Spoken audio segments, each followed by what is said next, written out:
别他妈装死，赶紧滚回去干活！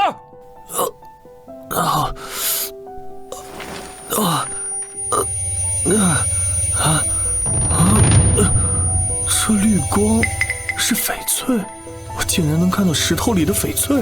这里是缅国北部矿区，华国人被抓来这里挖玉石，挖到的所有玉石必须全部上交，否则我挖到翡翠宝塔了！你是马嘎镇，我发达了，我要回家！这就是想要私藏玉石逃跑的下场，死！你，回宝塔给我拿过来。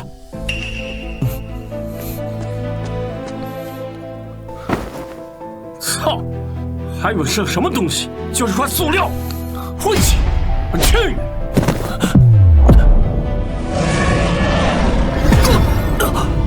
别他妈装死，赶紧滚回去干活！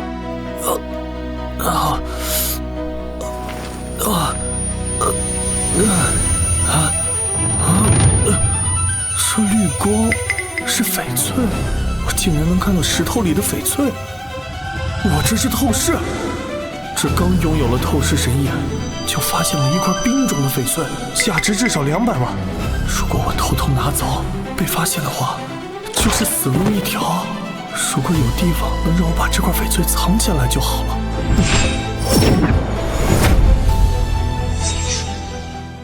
这是那块翡翠宝塔的空间。没错，这里是宝塔空间，你可以凭意念将物品储存在这里。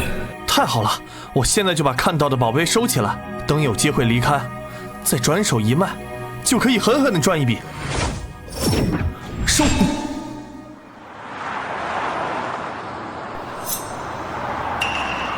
坤泰老板来了。那是谁啊？这么大的排场，这你都不认识？这是周围所有矿区的大老板坤泰，今天过来是收翡翠的。走，起来，走快，起来！向太爷问好。太爷好。旺财，去把翡翠切一下，点清楚价值。哎，好，太爷，我这就去。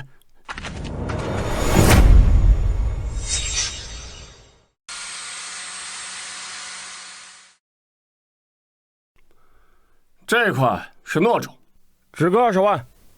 这块还是糯种，但是够大。这个50万吧，这个50万，这个300万，100万，500万，就这些了。这一共也就9000万，距离1个亿还有足足1000万。矿区已经连着2个月没有满足要求了，今天还没有满足，按照规矩，你们都得死。华哥，最近翡翠数量都不怎么多，我们也没什么办法呀。我不听解释，矿区的规矩已经定下，谁都不允许违反。只有传说中的玻璃种价值1000万，可咱们这个矿区从来没出现过玻璃种。难道我刚开启能力就要死了吗？我还不想死啊！如果我那块冰种翡翠是玻璃种翡翠就好了。这冰种翡翠居然在宝塔空间升级为玻璃种了，虽然有些不舍，但还是保命要紧。只有把命保住，再加上这些异能，赚钱不是问题。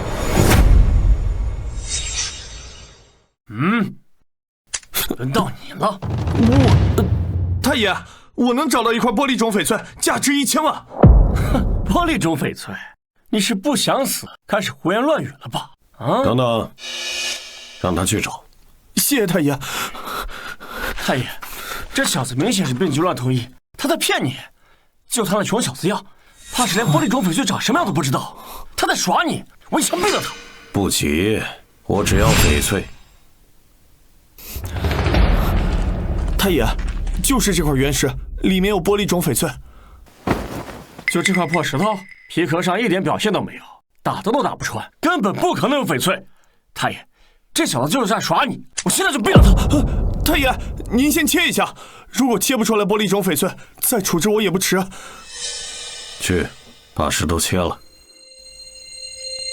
如果不是玻璃种翡翠，我会让你死得很惨。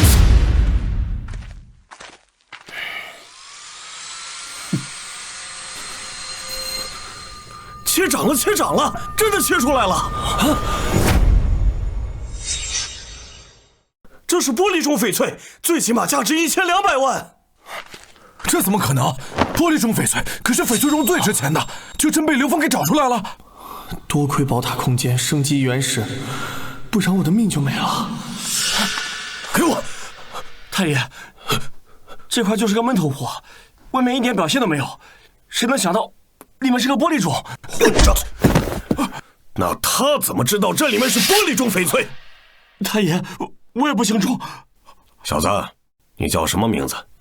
太爷，我叫刘峰。刘峰，好，说吧，想要什么奖励？要钱，还是说我给你换一个轻松点的工作？在缅国，我虽有透视异能，但想赚大钱得有靠山。太爷，你说的那些奖励我都不要，我想帮您看场子，帮您找到更多更好的料子。太爷，这场子是我看的，你小子不过走了一次狗屎运，就想骑在我头上，我他妈毙了你！你想要取代万猜，就要证明自己比他强。3天的时间内，你们2个人谁找到的翡翠价值更大，这矿区就给谁。没问题。现在这矿区还是我说了算。哼，我的资源比这小子丰富，他输定了。太爷，我要再加一个要求，3天后谁输了就把命留在这儿。你敢接吗？没问题。好，3天之后我还会再来一趟，到时候谁找到的翡翠价值大，谁活，剩下的去死。小子，听清楚太爷的话了，3天之后你必死。谁死还不一定。老大，这小子怕是要去自由矿区，那里早就被我们删了几10遍了，根本不可能有翡翠原石，就算有，也只可能是最垃圾的豆种翡翠。你去盯着这小子，别让他跑了。是。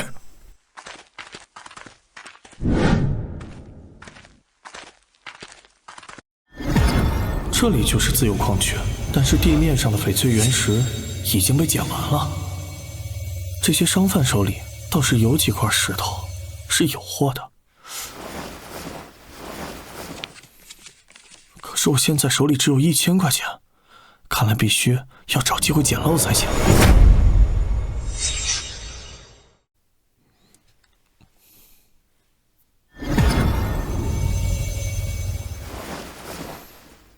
老板，这块料子怎么卖？这开窗的是糯种翡翠，胶感十足，我也不多要，20万你拿走。老板，你这开了天窗的地方确实是糯种翡翠，但你这天窗下边可都是狗屎底的豆种啊！别说20万了，200我都嫌弃。这样吧，100块钱怎么样？你个毛头小子，你懂翡翠吗？不卖拉倒。大哥，听你的口音，你是华国人吧？我也是。既然老头不卖你就算了，你看看我的料子。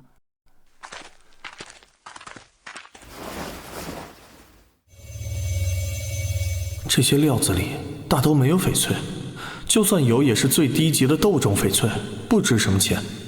不过我的宝塔空间能升级，先买下来再说。老板，你这石头也不怎么样，但是看你还挺不容易的。这样吧，全部给我打包，1000块钱怎么样？行，就1000块钱。行，那你给我拿个袋子吧，我把石头装走。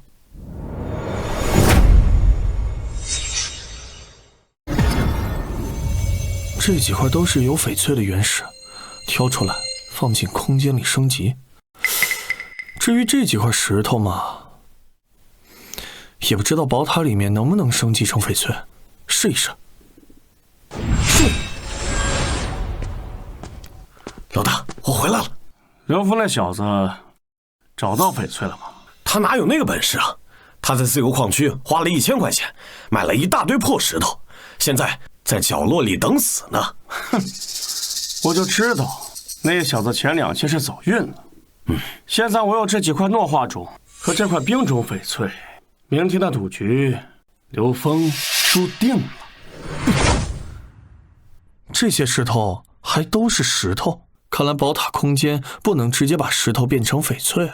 不过这些翡翠已经从最低级的斗种升级到了诺化种，再过一晚上，这些翡翠全部都能升级成冰种。这次赌局我赢定了。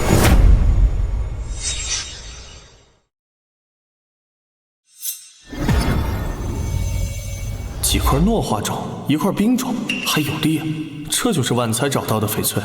我准备的冰种翡翠啊，还是有点太碾压了。哟，刘峰，你的翡翠就用这破布袋子装着呀？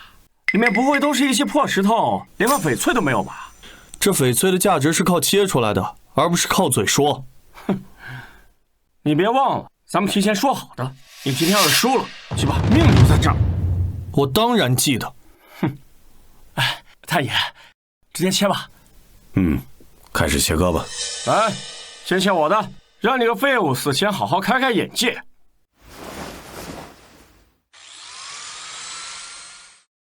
诺化种价值100万。诺化种带黄雾，价值150万。诺化冰种带春色，价值140万。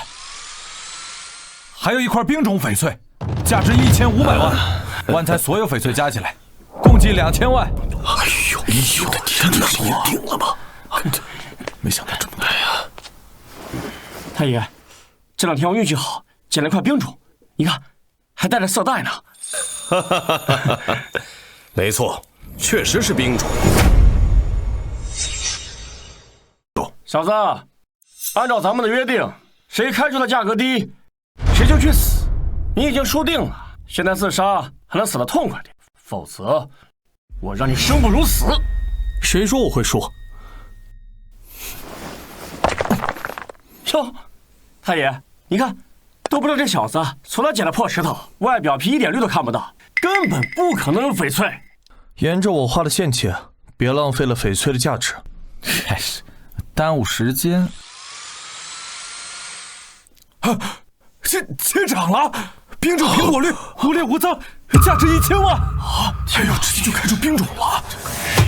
哼，算你小子走运，但是也才1000万。我不信你剩下那些破石头开出来，还能比我价值高。继续开这块。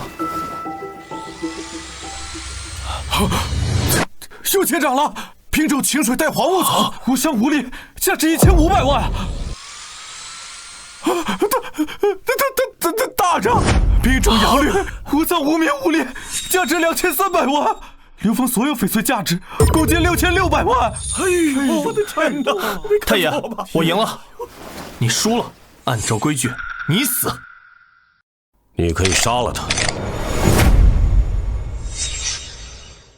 刘峰，你赢了。太爷，我错了，开采权我不要了，求你饶我一命。规矩是你定的，输的人死。小子，够狠！这片矿区的开采权归你。谢太爷。过2天会卡那边有个翡翠丝盘，我带你去见识见识。有好料子跟我拿下，我一定重重奖励你。好的。继续干活。快走，干活去。矿区到手，宝塔该升级了。领地到手，宝塔升阶，宝塔空间升级完成，空间容量翻倍，翡翠品质升级速度翻倍。太好了，这样我就能放更多的翡翠在空间里升级了，而且升级速度越来越快。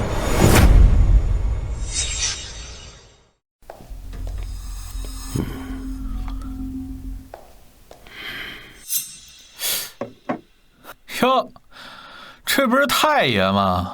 啊，来的倒是挺早，但这人带的可不怎么样。这就是一矿奴吧？还能当保镖啊？啊？您手里要是实在没有能用的人呢，您就跟我说一声，我给您随便安排一个，都比这玩意儿强。要不然晚上走夜路挨了黑枪，也不知道谁干的。张望，这要不是在丝盘上，你已经吃我一颗子弹了。哟，这坤代和沙旺果然是死对头，今天刚一见面说话，就跟吃了枪药一样。这两人控制的矿区范围是挨着的，更强的人就能多占矿区，那都是实打实的钱呐。太爷，今天连个手电筒都没带，是觉得这丝盘的料太简单，随便看就行，还是压根儿就没钱啊？你要是没钱买料子，赶紧回去吧，要不等一会儿报价那就丢人了。沙爷，我们太爷买不买料子跟你有什么关系？哟，不是保镖啊？哦，是来给太爷长眼的。太爷，我看你是真的越混越回去了。现在连个翡翠鉴定大师都找不来了吗？我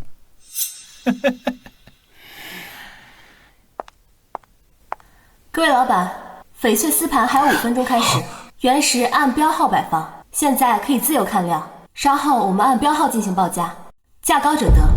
现在宝塔空间已经升级，翡翠升级的速度翻倍，不如买几块公斤料试一试，还能卖个好价钱。太爷，我可以去其他展台看一看吗？去吧。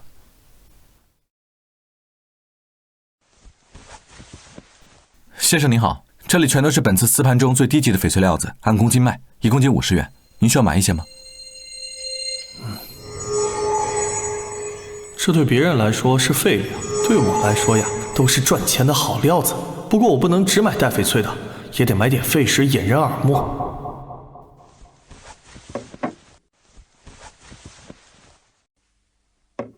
就这5块了，称一下。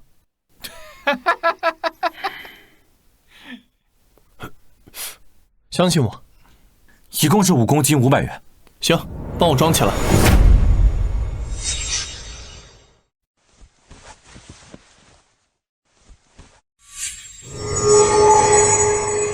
太爷，看来你是真没钱，现在都开始买公斤料了。你要是实在没钱，就跟兄弟我说一声，我沙旺还是能借你一点钱的，这样你的手下也不至于干出了这么丢人的事情。是啊，这对石头皮壳上一点表现都没有，根本出不了翡翠。里面要是有翡翠的话，现场这么多人早就抢光了。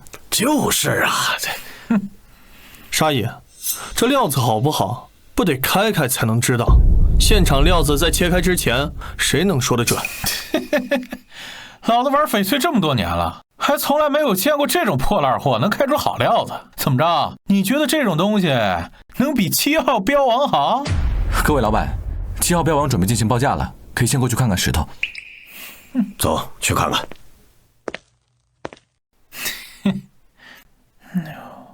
这料子皮壳紧实，物色均匀，一看就是好料子。太爷，您要实在没钱呢，就站远点，别挡着其他人嘛。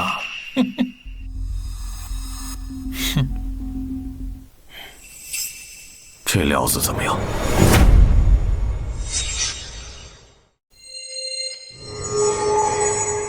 这块石头表面看着很好，但是这下面可全都是裂。小子，这叫物下藏种，这么多人都知道它是好料，你说有裂就有裂，不怕大家笑话你，让你脸上挂不住？沙爷说的对，这块标王皮壳表现优异，里边还带着冰种，若是拿回去做成首饰，4000万都有得赚。连最起码的看料都不会，还敢在丝盘上乱说话？等会儿要是真出个好东西，可别嫌自己的脸面挂不住啊！沙爷，这看翡翠呢，靠的是眼睛跟头脑，可不是靠嘴皮子。哎呦，毛头小子还会顶嘴呢！等会儿我就把这块料子给拍下来，现场开，看看你的实力跟我有多大差距。各位老板，7号标王正式开始报价，2位老板可以开始报价了。各位老板，7号原石正式开始报价，现在可以报出你们的价格。计时器结束后，价高者得。我出2000万。2000万，这价格比现场其他原石的估计高了10倍啊！我出2400万。3000万。3000万，比刚才的估价高了足足600万。沙爷这次是要定了。太爷，你敢跟吗？现场这么多人看着呢，你要是出价高的话，这标王就让给你。你确定这料有裂？沙旺，这标王我就不跟你争了，希望你买之后不后悔。太爷您放心，我沙旺绝不后悔。沙爷，我劝您还是别报价了，这料子切开可能有问题，到时候您可别亏了。你他妈懂个屁！现场这么多人看着，都说它是好料子，就你说它有问题？怎么着？你比我们现场所有人都厉害啊！沙爷可是掌控着一大片翡翠矿区的，看料子无数，眼光毒辣。就是，你要是不懂，就别在这乱说话，影响大家报价。各位老板，还有没有加价的了？没有的话，7号标王就归沙旺老板了。哎呀，价不过呀，是小子。哎呀，不行不行！恭喜沙旺老板，以3000万的价格拿下7号原石。等一下，把这石头现场给我开了，我要让这个小子见识见识什么叫眼力。沙爷，我劝您还是别开了，这要真是开了，您的这3000万可就全亏了。虚虚了吧？我今天非得把这原石切开，我让你小子好好长长见识。来，去！现场切石，沙爷这是真生气了，要给那小子开开眼界。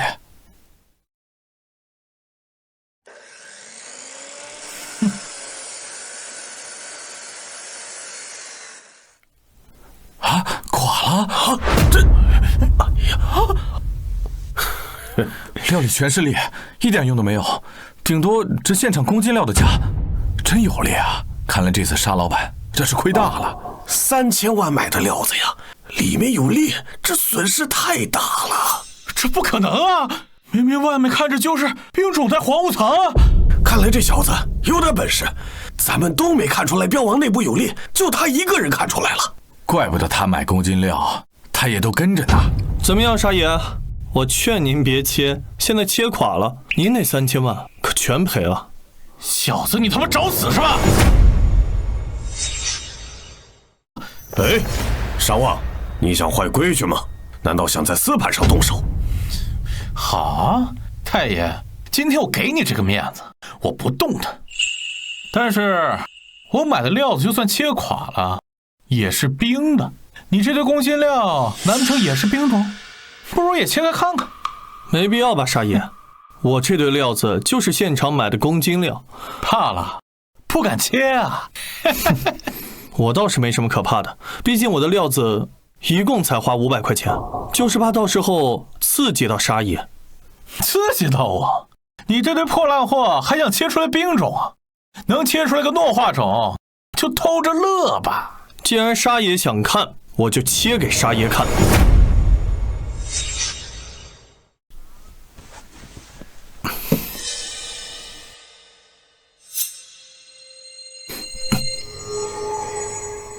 我去，这才过了多久啊？这3块料子就已经变成冰种了。宝塔空间升级后，翡翠品质的升级速度果真翻了1倍啊！哼。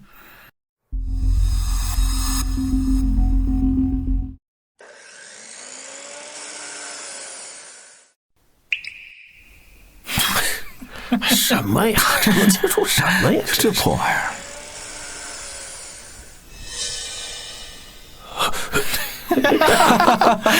怎么样？我就说了，你这一麻袋的公斤料，怎么还能切出翡翠？你就拿这东西刺激我啊？沙爷，您先别急啊，这不还有3块吗？说不定哪一块就刺激到您了。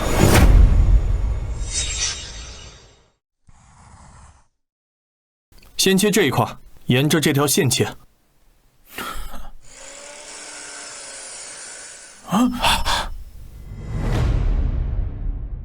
大涨，冰种中水了，无增无裂，价值700万。没想到，这他妈怎么可能啊！太不可思议了！公斤料怎么会出冰种？神了！公斤料里出冰种，我可是从来没见过呀。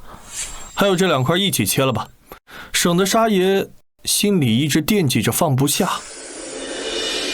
哇，紫罗兰，这是好料子，我得拍下来好好欣赏。洛宾紫罗兰，色正无裂，价值1000万呢！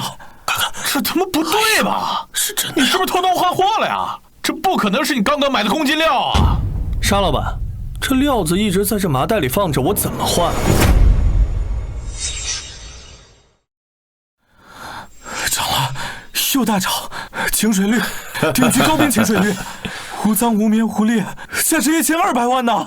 这宫间料理连着出好料子，而且是十分难得见的紫罗兰和高冰清水绿，这100年难得一见的场景啊！这几块料子要是买回去做成首饰，别说3000万，是3500万也赚得出来。太爷，这些料子带回去不方便，不如直接在现场卖了换钱，如何？这些料子都是你开的，你做主。请问，这会场能让我用用吗？原则上是不可以的。但老板，你今天运气实在爆棚，这就是在历届丝盘上也没有见过这样的场面。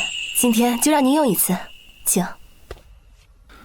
各位，冰种种水料、糯冰紫罗兰、高冰晴水绿3款翡翠一起打包带走，有没有人要？我要，我出300万，这几块料子我全要了，我现场转账。我出3500万，比他多500万，卖给我。虽然这位老板出的价够高，但是我今天还是喜欢3000万这个数。所以这位老板，今天的翡翠3000万卖给你。好的，老板，现场转账。各位老板，今天翡翠丝盘的最大赢家是刘峰先生，他用500块钱买的公斤料，却开出了3000万的好料子，并且现场交易成功。确实厉害呀！小子，记着，你以后别落我手里，否则我跟你算总账。停！刘峰啊，你刚接手矿区，这钱你可以自己留着。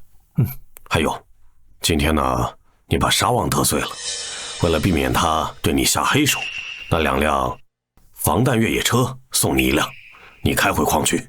那就谢谢太爷。记住，是谁在帮你？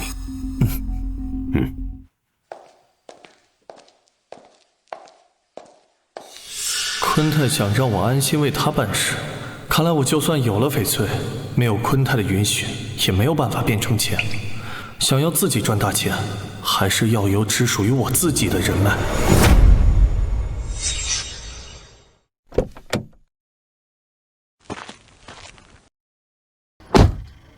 刘哥，这3天矿区出了25块原石，都在这里了。行，我看看，你们继续忙吧。自从翡翠宝塔空间升级翡翠的速度越来越快，矿区的好翡翠堆得越来越多，但再好的翡翠换不成钱也是白搭。对了，附近就有个曼德翡翠市场，离这儿不远，专门交易翡翠原石，正好去那儿买翡翠。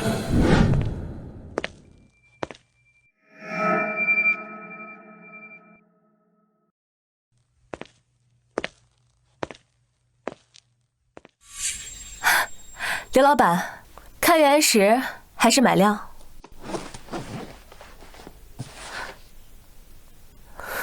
冰种无裂，就是石头不大，价值300万，现在转账可以吗？这块翡翠确实值这个价格，这个店主给的价格合理，可以。以后我矿区稳定出货，你都能给最高价吗？当然了，刘老板放心，价格绝对最高。你有好料子，尽管拿来。老板，我花50万买的料子，切开里面什么都没有，今天必须退钱，要么你在这市场别想干了。老板，原石买定离手，这是规矩，而且当时您挑选的时候，我还提醒过您。什么规矩啊？我不管，要么退钱，要么你今天生意别想做了。哼，你愣什么？要么退我50万，再赔我200万精神损失费。卖翡翠的钱已经到手了，但这刚好是我刚刚谈好的渠道，老板人也不错。要么我就把你这店砸了。行有行规，你这样闹事太过分了。你算哪根葱啊？敢打搅老子的事情，识相的赶紧滚蛋，别等我要账。我可是为昆泰太爷做事的，这一片都是太爷的地盘。我刚跟阿雅老板谈好合作，我现在是他的供货商，你欺负他，就是在断我财路。哼，我断你财路又怎么样？这片我说了算，就你还想帮他？你也不看看你几斤几两啊？刘老板，您别管了，我再跟他商量一下。翡翠行有行规，买定离手，你自己切垮了怪卖家，算什么本事？老子玩玉整整5年，剑玉的本事在这周边市场早就出了名的，偏偏在他店里买的石头都走了眼，怎么可能？你的意思是阿雅老板的石头有问题？当然，这不是明摆着的事情。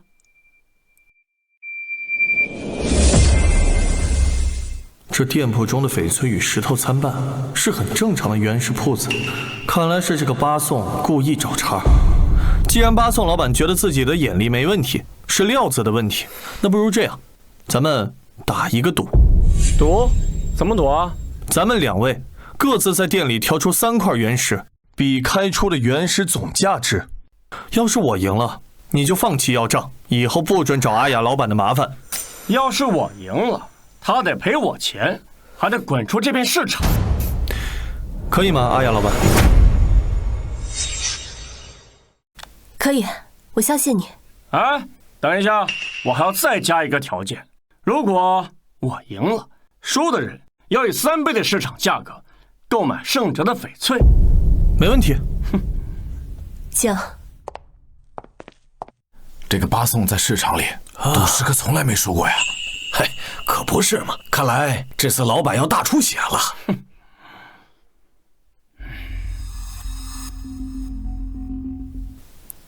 哎呀，你瞅瞅这，啊，这个料子皮克这个怎么样？大灯有绿，就它了。这个料子够重，密度够大，肯定有。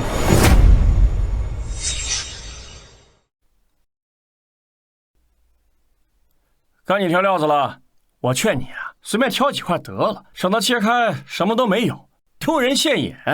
巴宋老板，这谁输谁赢得切开了才知道吧？我就选这几块。刘老板，你要不要换一下？这几块石头我之前都看过，都没有什么表现。没关系，相信我，我心里有数。听见没有？人家刘老板心里有数，赶紧吧，叫人把石头切开，我急着让刘老板买我的料子呢。切哥师傅，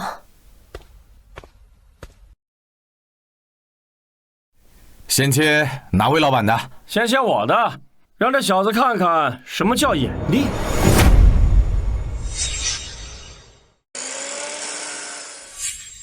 糯种阳绿，无裂水头足，市场价最少300万。这阳绿够正的呀！巴宋老板眼光真毒啊！巴宋居然开出糯种阳绿了，情况不好。哎呀，300万，看见没有？就你选的那些破石头，能出个3万的，就算你运气好啊！别着急啊，巴宋老板，这才300万，有什么高兴的？你还是继续切你的吧。这料子乌层均匀，说不定能出糯冰。我的天哪，糯冰中还带黄雾，色泽均匀，能出不少挂件，最少价值400万。400万，刚刚的300万加起来一共700万。刘老板，现在认输还来得及。这第3块石头，我就算你200万。按照赌约，你要付3倍的市场价格来买，我就算你2700万。巴宋老板，别着急嘛，这还没有结束呢，先别急着庆祝。切！700万，差距这么大，刘老板难了。对呀，他刚才挑的石头我都看过，没什么表现，肯定没翡翠。哎呦，这大涨！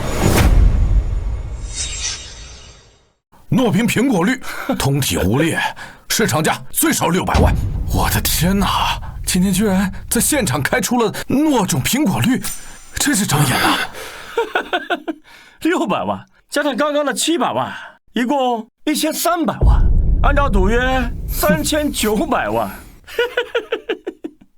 你有吗，刘老板？巴宋老板，这钱嘛，我自然是有的，但恐怕还没必要现在就拿出来。师傅，就按照这条线，麻烦了。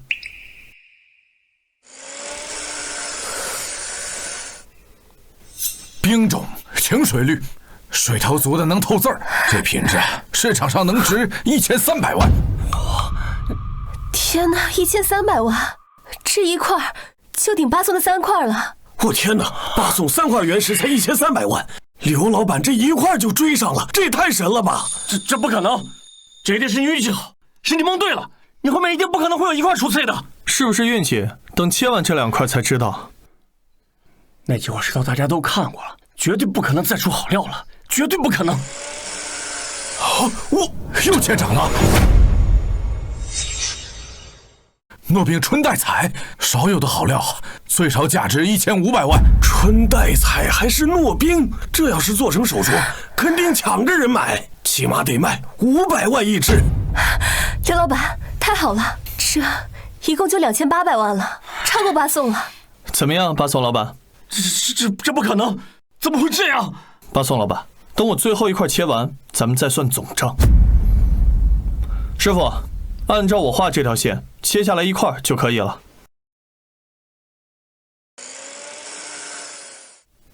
哎，怎么是黑的？黑的，这一点绿都没有出。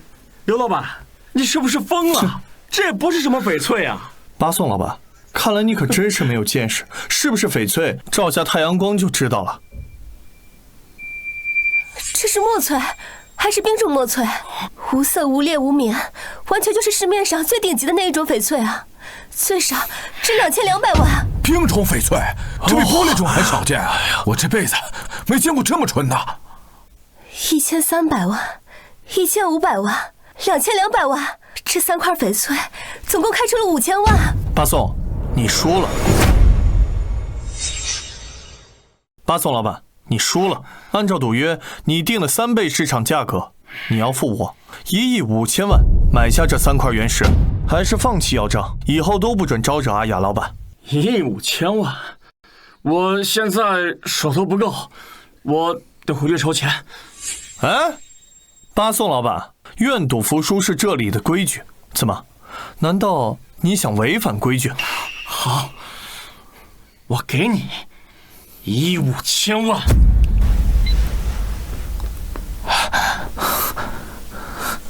哎，你不是最近接手万财矿区的负责人吗？没错，是我。什么？万财矿区的负责人？你是太爷的人？你能给个报价吗？刘老板放心，你有好料子尽管拿过来。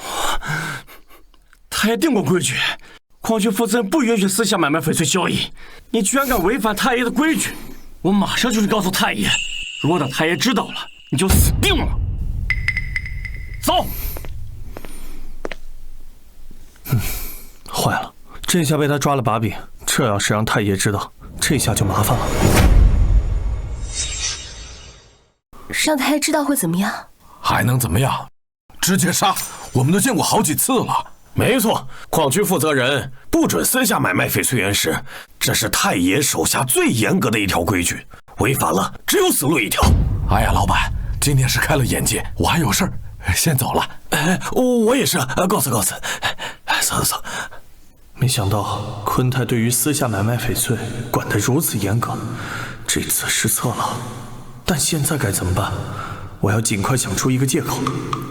刘先生，你今天开出的翡翠，我可以以市场价回收。我现在哪还有心情卖翡翠啊？这要是让太爷知道了，我这小命就难保了。别急，我有办法。什么办法？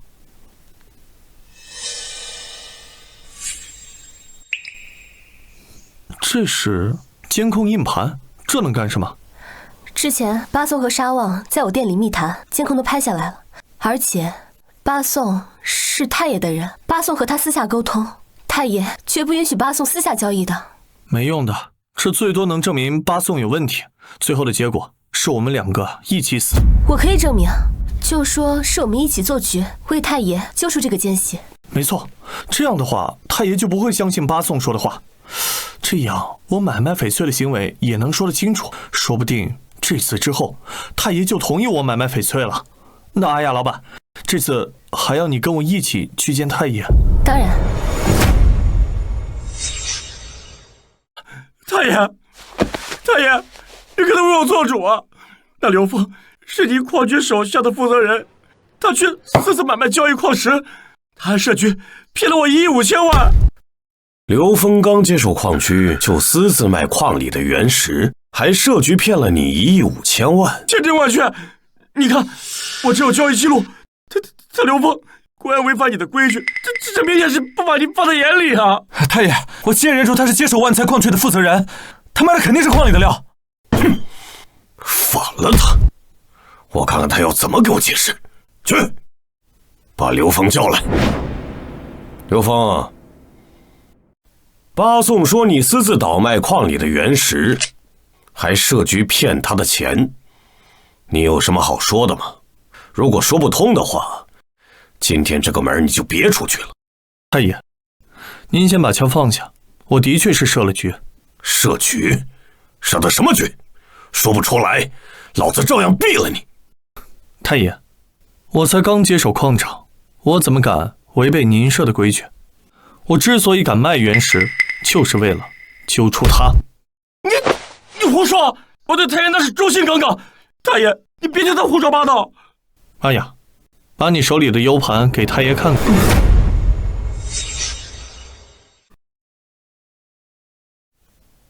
太爷，这 U 盘里面就是沙旺和巴颂在我店里面密谈的视频证据。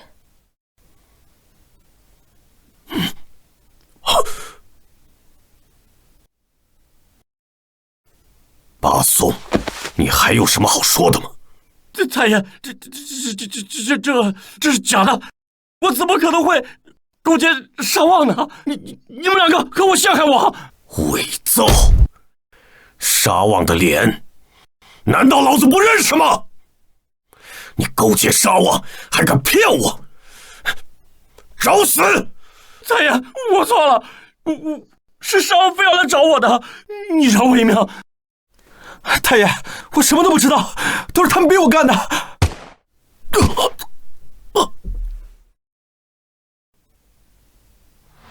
刘峰，你小子行啊！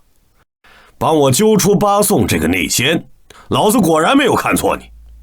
太爷，我只是做了我该做的。太爷，小峰确实是用心良苦。刘峰，你做的事情我都看在眼里，我很信任你。从今天开始，我允许你在我的地盘上做翡翠的生意。同时，矿区的翡翠你也能自行处置，不用什么事情都向我汇报。不过呢，我有一个条件，你每个月需要给我这个数，5个亿。感谢太爷信任，我一定帮您看好场子。阿雅老板，多亏你带了监控证据，否则我在太爷面前真是百口莫辩。来，我敬你。巴颂之前就总来找茬，这次你帮我彻底解决了他，该我谢谢你。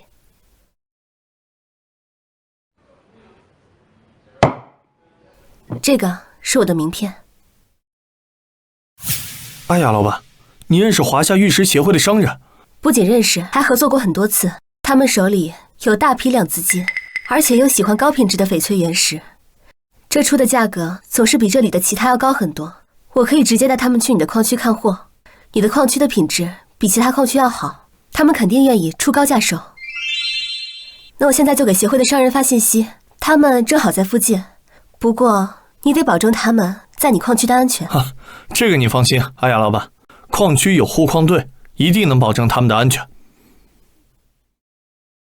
这个是我矿区的位置，明天一早我就在矿区等你们。好，合作愉快。合作愉快。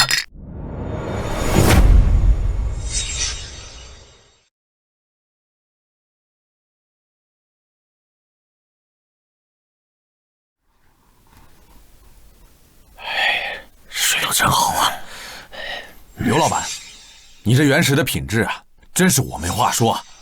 这块黑皮料打光透露均匀，水头啊比一般的市场货强着不少。看来以后我们协会的货源就靠你了。张哥，你看，这原石表现真不错。比我上周去沙漠矿区看到的都要强10倍，根本没法比。刘老板，今天我们先挑一些，后续会固定来收料子，价格一定比市场价高，你看怎么样？没问题，既然各位相信我，我当然愿意。昆泰让我每个月都上交5个亿，如果我没有异能，肯定无法完成，被他杀了。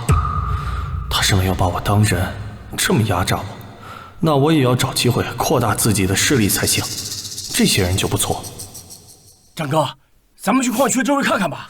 刘老板这里的原石品质都不错，说不定咱也能捡一块冰种，过一把赌生意。行，好，咱们看完回来就签合同。走。哈哈哈哈。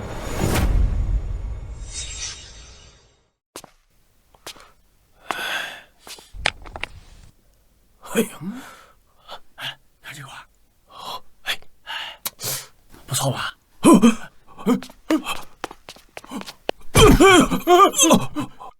把石头放下！谁让你们碰我们扎西矿区的石头？活腻了是不是？怎么回事？兄弟，误会了，误会了，我们没有碰你矿区的石头，这矿区不是刘老板的吗？是啊，我们来找刘老板买原石，怎么能算是偷的？你还讲不讲理了？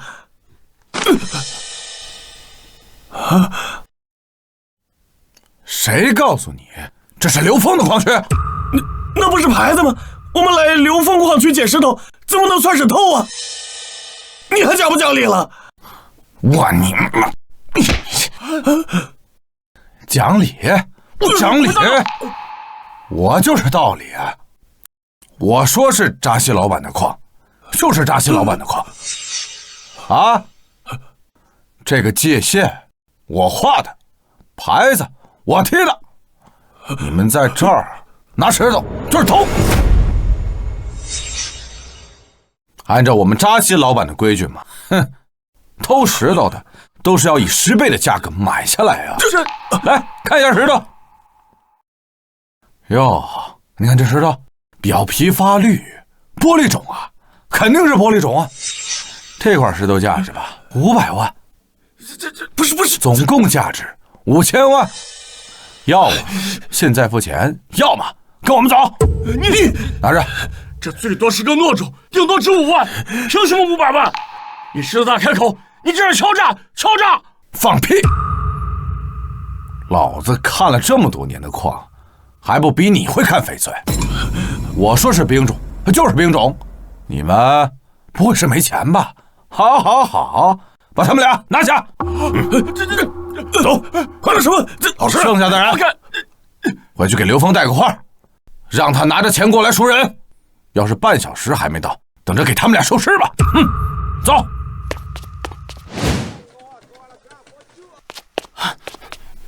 刘哥，不好了，张老板和李老板被隔壁扎西矿区的人抓走了。对，他们还说要刘哥你拿5000万过去赎人，要是半个小时内没见到钱，就等着收尸。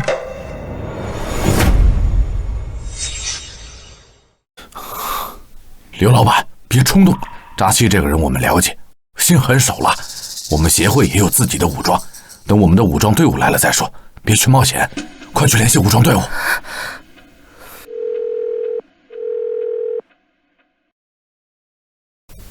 他们这边说，我已经联系上武装队伍了，但是他们还得等一会儿才能到矿区的外围。王会长，没时间了，你们都是我的客人，我得保证你们的安全。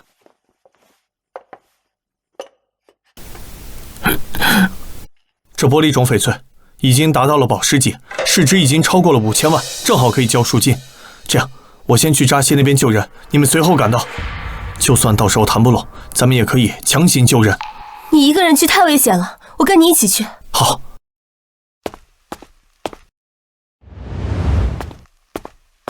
哟，刘老板来赎人，钱带了没有啊？5000万。这里面是一块玻璃种晴水绿翡翠，市值5000万，够赎人了吗？现在开门，我要见扎西。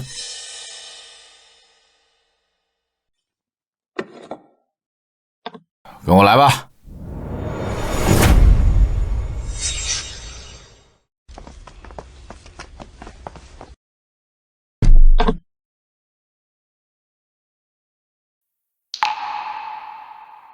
刘老板好魄力，还真带了价值5000万的翡翠来。这块料子确实是宝石级的玻璃种清水绿，值这个价。既然你认这个翡翠，就赶紧放人吧。放心，我扎西讲规矩，把人放了。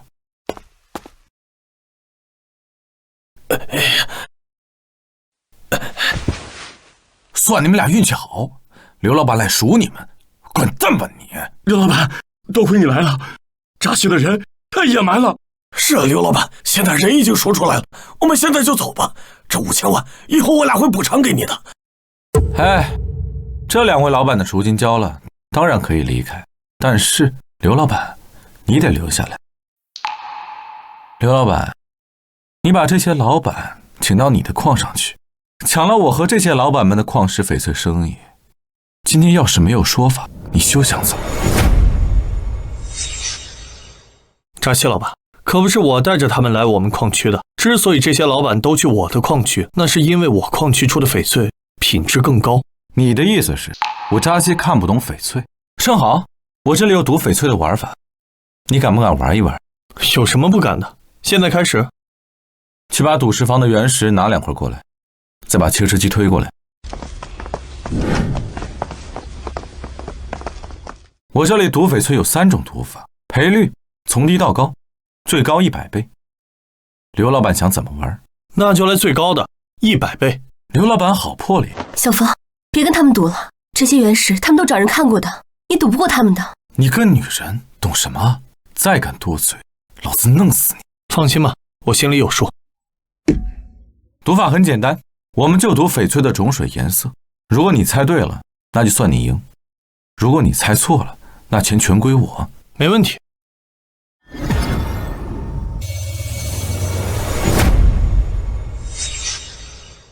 我赌这块料子里面开出来是诺宾种晴水绿。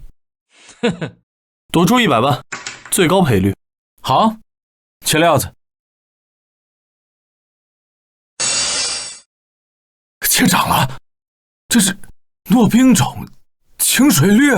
刘峰，你今天运气很好吗？100万赌注，100倍的赔率，直接赢了1个亿啊！第2块，刘老板还赌吗？既然你想给我送钱，我干嘛不赌？这块原石我押注100万，赌它是高冰种。刘老板，这块料子表面一点表现都没有，怎么可能会是高冰种呢？滚蛋！你一个收翡翠的，能有人家刘老板天天在矿上看料子，眼光毒辣吗？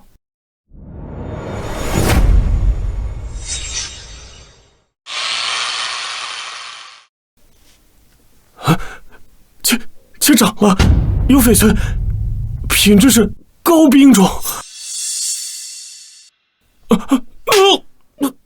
我没长眼睛吗？我看不见。用你说。刘老板，恭喜你又赢了，100万的赌注，100倍的赔率，你又挣了1个亿呀！都是运气好，还得看扎西老板给面子呀。快把下一块石头拿出来吧。去把我珍藏的石头找出来，我就没吃过这么大的亏。我要让这个刘峰倾家荡产。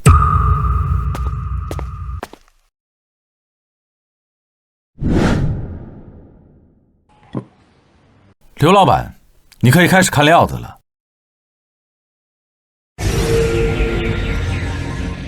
我赌这块料子里是豆种翡翠，押注2个亿。啊，这押这么多呀？豆种？刘老板，你确定要押豆种吗？我不怕告诉你，我的料子可从来没开出过豆种，最低都是糯种。我没有押错，赌一把嘛，万一里面就是豆种呢？反正我都赢了这么多了，输我也输得起。2个亿，最高赔率可是200个亿，你有钱赔吗？放心，我没钱赔，可以把我的矿给你，但是你输了，要把你的矿给我。既然刘老板这么自信，那我就答应你了。确实。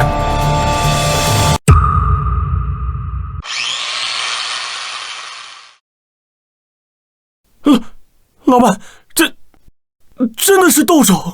哼，哟，这还真的开出来斗种了。扎西老板，我这算不算破了你们的记录啊？不是说从来没出现过斗种吗？这怎么可能呢？我这就没出过斗种的翡翠。扎西老板，这一次我可是压住了2亿，100倍的赔率，是200亿，对不对？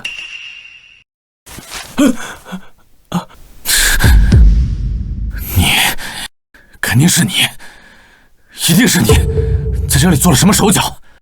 这地方是你的，石头也是你提供的，我动什么手脚？愿赌服输，你该给我200亿。当然，我也知道你没钱，不过你这矿区应该值200亿。这样，麻烦你把矿场交出来，我替你保管。休想！刘峰，你现在承认这次赌局不算数，然后再签个协议，把你的矿区给我，我还可以考虑让你活着出去。不然的话，今天你就留在这儿。扎西，你这是狗急跳墙了！联系的护卫队已经到了，不用怕。扎西老板，愿赌服输，这可是缅国的规矩，难不成你今天不守规矩了？去他妈的规矩！这是老子的地盘，老子的规矩就是规矩。这协议你签不签？哼，既然扎西老板不守规矩，那就别怪我了。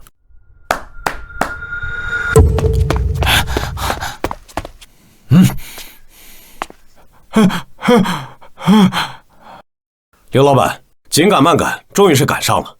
这里交给我，有什么需要，现在都可以说。辛苦了，我的要求很简单。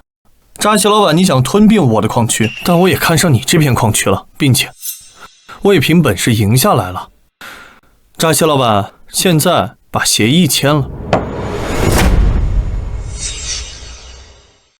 刘峰，你知道你在干什么吗？那可是沙旺老大的矿区，你敢吃他的矿区？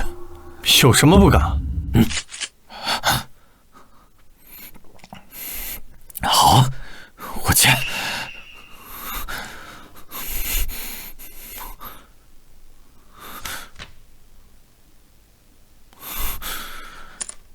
行了，滚吧。走，出去，快滚！刘峰，就让他们这么走了，会不会有后顾之忧啊？放心，他回去之后只能生不如死。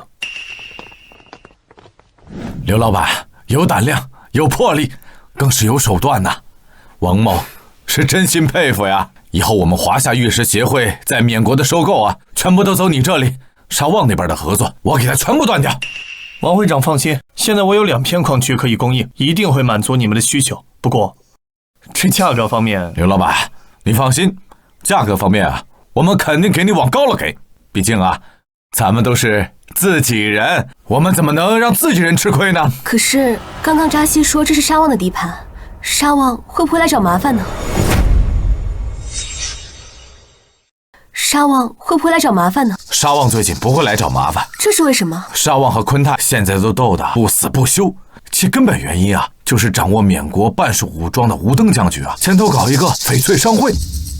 这个我了解，全缅国的翡翠商会设立1名会长，就是吴登将军；1名副会长，掌控全缅国翡翠进出口的配额和定价权。1周之后，吴登将军会亲自主办一场翡翠大会，昆泰和沙旺会在会上竞争出副会长候选人。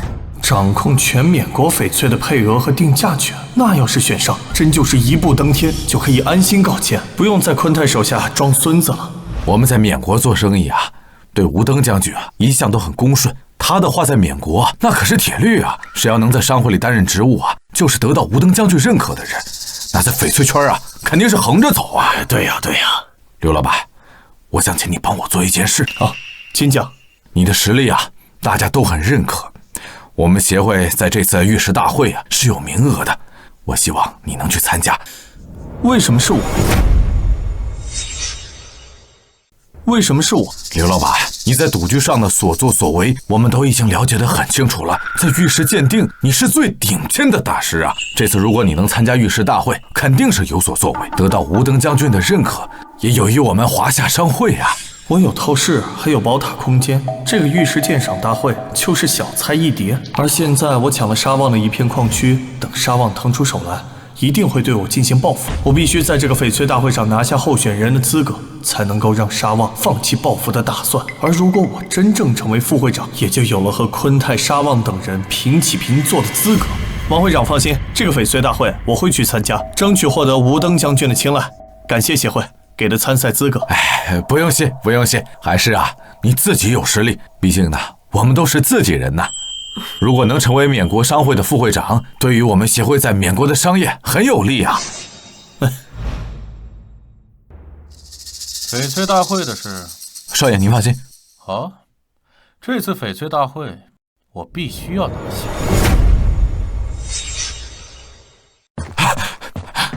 少爷，不好了，你得为我做主啊！我负责的矿区被人抢了。什么？矿区被人抢了？谁他妈敢抢老子的矿区啊？说谁？是我隔壁矿区的负责人刘峰。刘峰？这种名字怎么那么耳熟呢？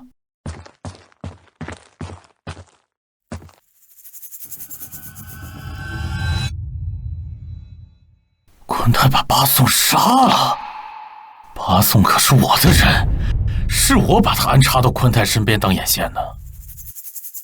昆泰怎么会知道巴颂的身份呢？沙爷，据我得到的消息，是一个叫刘峰的人发现了巴颂的事情，禀报给了昆泰。刘峰，又他妈是个刘峰！这个刘峰到底是谁啊？沙爷，这个刘峰就是翡翠丝盘上用500块赢下3000万的人。刘峰，原来是他，怎么哪儿他妈都有他呀？这个刘峰该死，他现在胆子越来越大了，真以为抱上他妈的昆泰的大腿就能无法无天了？少爷，要不然我们几个把刘峰给……沙爷，可千万不可！马上就是吴登将军举办的翡翠大会了，能不能拿下副会长的职位，全看吴登将军的意思。这时候和昆泰撕破脸，万一被吴登将军知道，那几个月的储备不就全白费了？你说的对，现在翡翠商会副会长的职位才是头等大事。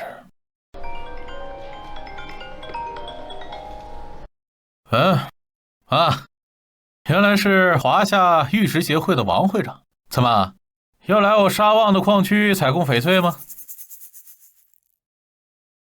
啊，之前的合作全部暂停，以前谈的也不算数了，因为我手下的扎西绑了你们协会的人，不是你这，喂，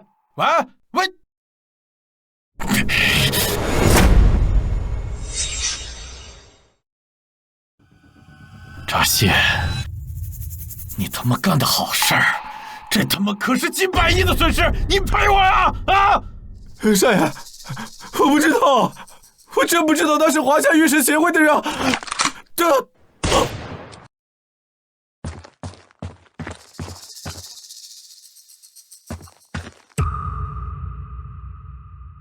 该死的华夏玉石协会！等我当上缅国玉石协会的副会长，我在你们身上亏的钱，我要加倍的赚回来。还有那什么刘峰、昆泰，我捏死你们，就跟捏死蚂蚁一样简单。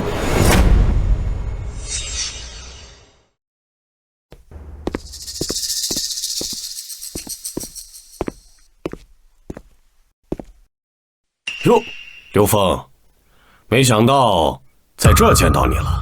你也是过来竞争这个商会副会长的位置？嘿，野心不小啊！有没有发现一句古话，叫做“人往高处走，水往低处流”？我也想更进一步吧。好，有野心那是件好事，就看你有没有这个机会实现了。多谢泰哥提醒。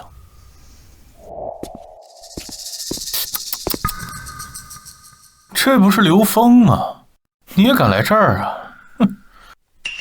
我有大会参赛资格，我怎么不敢出现在这里？刘峰，你抢了我一个矿区，你是个不守规矩的人。吴登将军最讨厌的就是你这种人，小心一会儿我直接把你赶出去。沙野，到底是谁不守规矩的？你心里应该比谁都清楚吧？既然我今天能坐在这里，说明吴登将军就同意我来参加翡翠大会。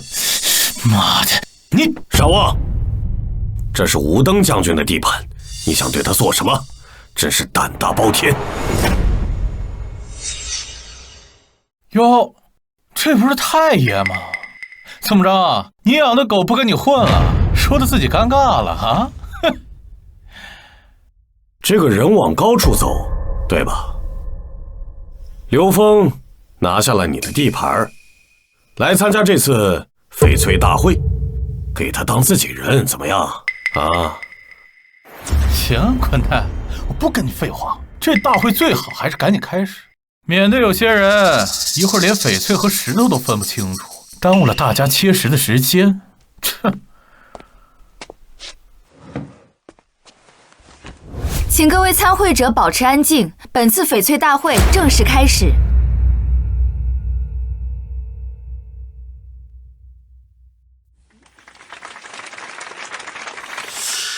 各位都知道，本次翡翠大会，吴登将军十分重视，最后的获胜者将直接成为我们缅国翡翠商会的副会长，正式掌握我们缅国翡翠矿区的分配情况以及市场的定价权。本次翡翠大会共分为2个阶段，第一阶段将直接产生3名副会长候选人，进入第2阶段的较量。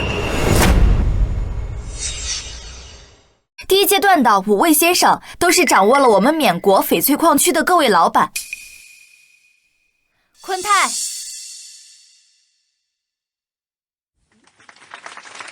沙旺、李万、宋猜，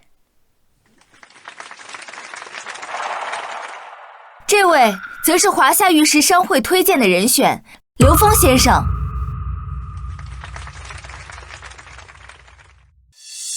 古人云：“神仙难断玉。”第一阶段的规则便是断玉。这一阶段要求各位参会者仔细观察这面前的3块原石，鉴定出其内部的种质以及价值，谁的误差最小，谁的名次就越前。前3名晋级第2阶段，争夺副会长的资格。但是吴登将军要求本次参会者不能使用任何工具，也不能用手触碰原石，只能用眼观看，每次观看时间10分钟。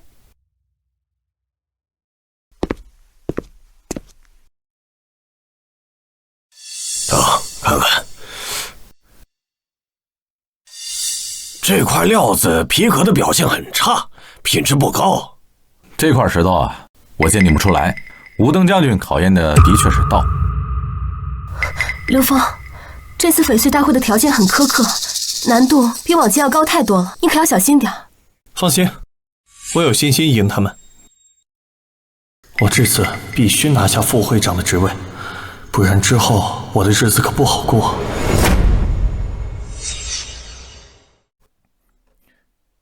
呵，刘老板，你连上来看都不敢。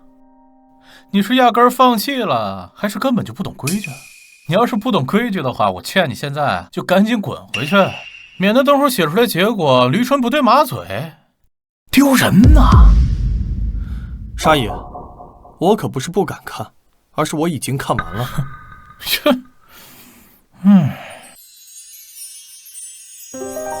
这料子内部是冰种阳绿，无劣无脏，物层均匀，市场估价1000万，但我不能写得太快，容易引起怀疑。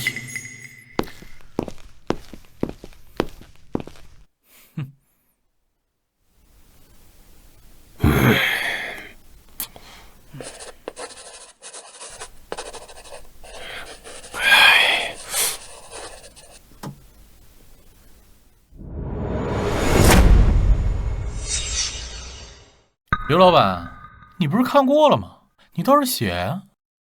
我们每个人手里面都掌握着起码几十片矿区，看过的料子不计其数，所以才能一眼看出来。你呢？你手里只有那2块矿区，一共才见过几块翡翠，你也配合我们竞争？哼！沙爷，写得准比写得快更重要。更何况我配不配竞争，你说的不算，吴登将军说的才算。你呀，你也就仗着一张嘴。各位老板，第1块原石的观察时间结束，请各位展示自己的鉴定结果。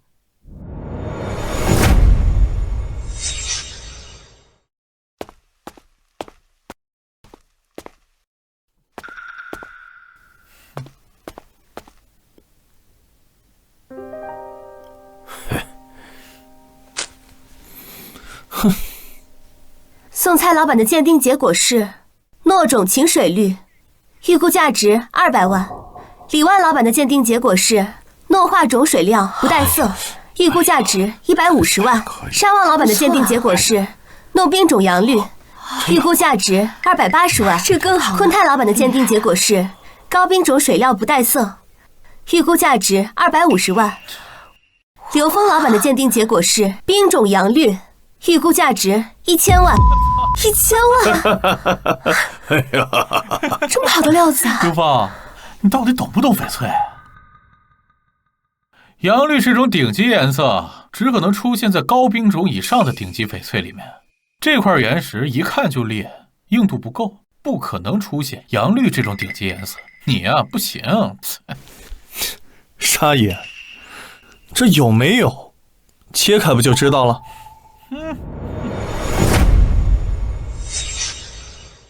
好，那现在切开原石。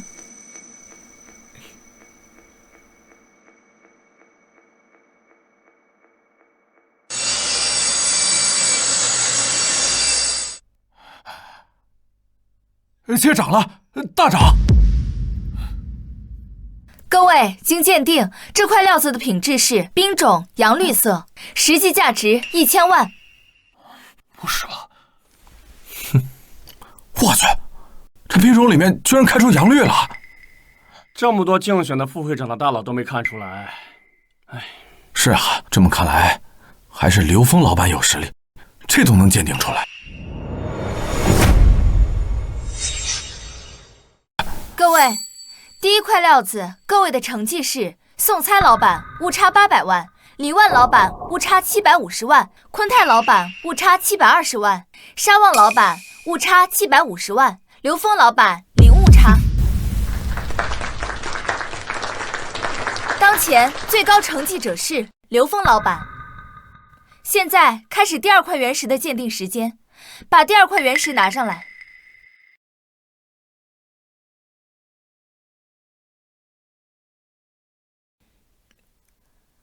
各位可以靠近观看了，和刚才一样的要求，不能使用任何工具，不准用手触碰原石。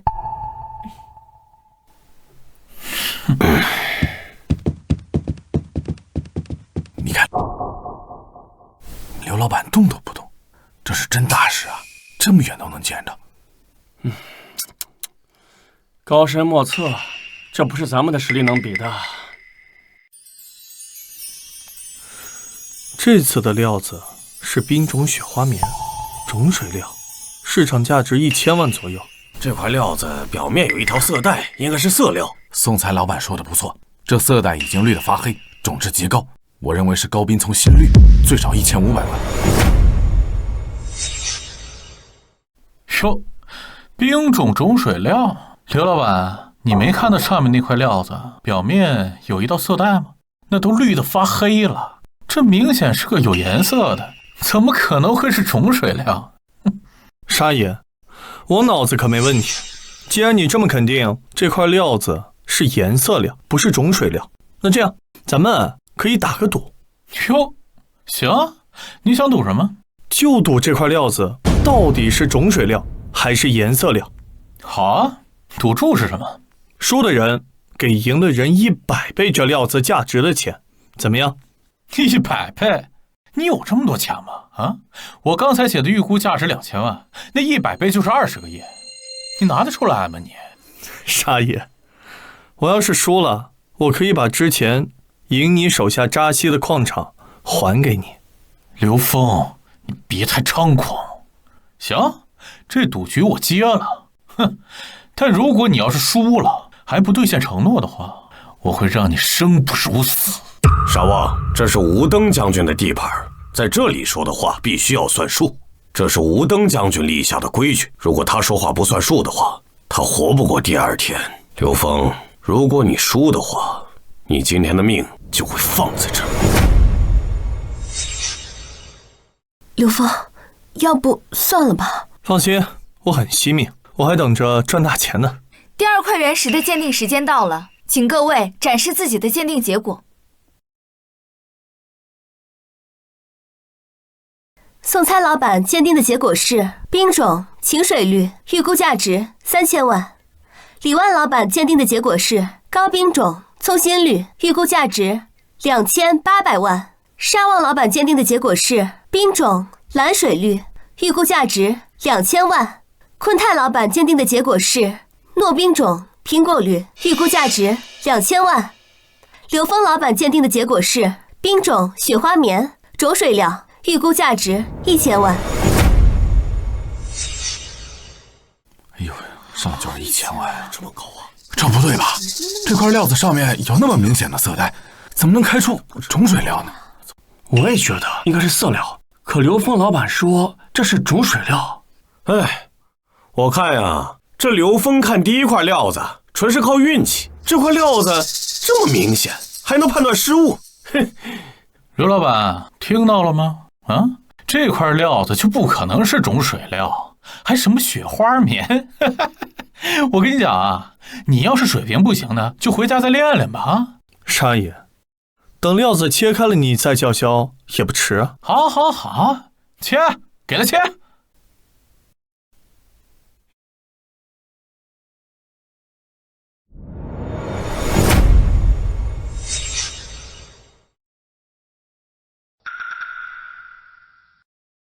各位，经鉴定，这块料子的品质是冰种雪花棉种水料。这是啊？居然是种水料！不可能啊！这都让他开这他妈，这怎么可能是种水料呢？上面那条色带都绿得发黑了呀！哎，怎么可能一点颜色都没有啊？我明白了，那个根本就不是色带，而是翡翠的水路，是种水好的一种境界才会有的表现。他们靠得这么近，都没有发现。刘峰，你也太厉害了！刘老板看翡翠的本事确实厉害，我自认不如啊。这块冰种雪花棉种水料实际价值1000万。沙爷，这块料子价值1000万，100倍就是10个亿。现在麻烦给我转钱吗？10个亿太多了，给我点时间筹钱，等我回了矿区，钱转给你。傻旺，你想赖账不给吗？啊，不守吴登将军的规矩了？沙旺，吴登将军可不喜欢不守规矩的人。我怎么可能会不守吴登将军的规矩呢？哎，行行，我现在给你转就是了。过去了。到账10个亿，刘峰，你也太厉害了！谢谢沙爷，钱到账了。啊妈的！这块料子，各位的成绩是：宋猜老板误差2000万，李万老板误差1800万，昆泰老板误差1000万，沙旺老板误差1000万，刘峰老板零误差。啊，这零误差，又是零误差。刘峰老板不仅看翡翠种水够准，这鉴定翡翠的价值更是1等1啊。这已经可以称之为最顶级的翡翠大师了，其他能不能翻盘，就看最后一块料子了。刘峰，这最后一块我看过了，这皮壳上没有一丝一毫的表现，还全部都是纹裂，简直就是帝王裂。这种料子放市场里都是按公斤料卖的，这种料子真的很难鉴定出它的材质和价值，你可要小心点啊。接下来，各位老板将看到的是本阶段的最后一块原石。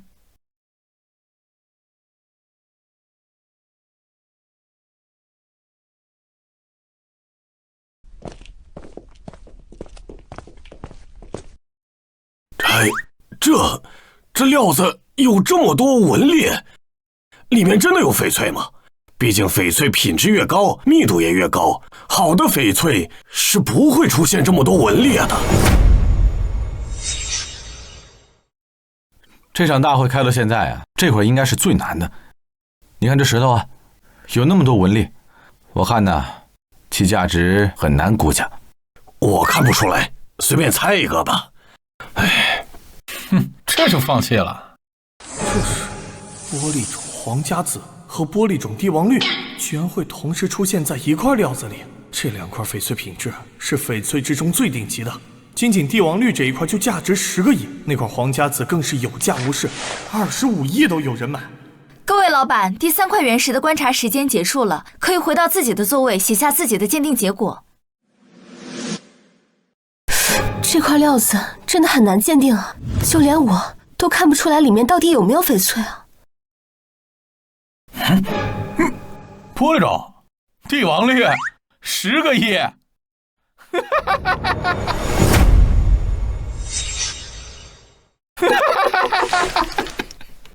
刘老板，你现在就是疯了！这石头明显就是一块帝王裂，这种纹理根本就是不可能出高品质翡翠。就算是有翡翠，那也是最垃圾的豆种。哼！刘峰，现在比的是误差，误差越小，名次越高。如果这块料子里面没有翡翠，或者是最垃圾的翡翠，你这20亿的误差，那会直接从第1名变成最后1名。啊，太爷，你可别拦着他，就让他写。刘峰，你就这么写。等会儿你要是输了，我当着商会的副会长，你拿走我的矿区，还有那10个亿，我连本带利我让你还回来。沙爷，等你当上副会长再说吧。况且，我还没写完呢。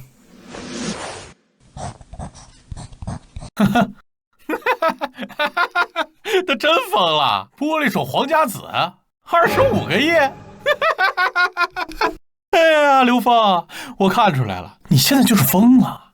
就这块破石头，你居然说里面有什么？有玻璃种帝王绿和玻璃种皇家紫2种顶级翡翠，35个亿！我的天哪！刚刚前面2场已经出了极品了，这石头明显就是块废石头，怎么可能出这种东西？你输定了！时间到了，请各位老板展示自己的鉴定结果。宋猜老板鉴定的结果是豆种油青绿，预估价值20万。李万老板鉴定的结果是无翡翠，预估价值0。沙汪老板的鉴定结果是糯种豆青绿，预估价值10万。昆泰老板的鉴定结果是豆种狗屎底，预估价值5万。刘峰老板的鉴定结果是玻璃种皇家紫加玻璃种帝王绿，预估价值35个亿。哎呀，这么高啊！35个亿！这刘老板是要豪赌一场啊！这看着明显就是帝王裂，怎么可能开出35亿的翡翠？我在翡翠行业混了这么多年，这种等级的翡翠我见都没见过。那也不可能从一块帝王裂里面开出玻璃种皇家紫和玻璃种帝王绿啊！这缅国上次出现玻璃种皇家紫可是上个世纪的事情。刘老板，你确定吗？如果鉴定失误，那么你将直接下降到最后1名，失去竞选资格。如果你鉴定成功，那么你将直接拿下第1名，吴登将军会亲自过来见你。是啊，刘峰，他们说的都有点道理啊，你要不要再改一下？我确定这块石头里面有玻璃种帝王绿和玻璃种皇家紫，一共价值35个亿。好，那就开始切石。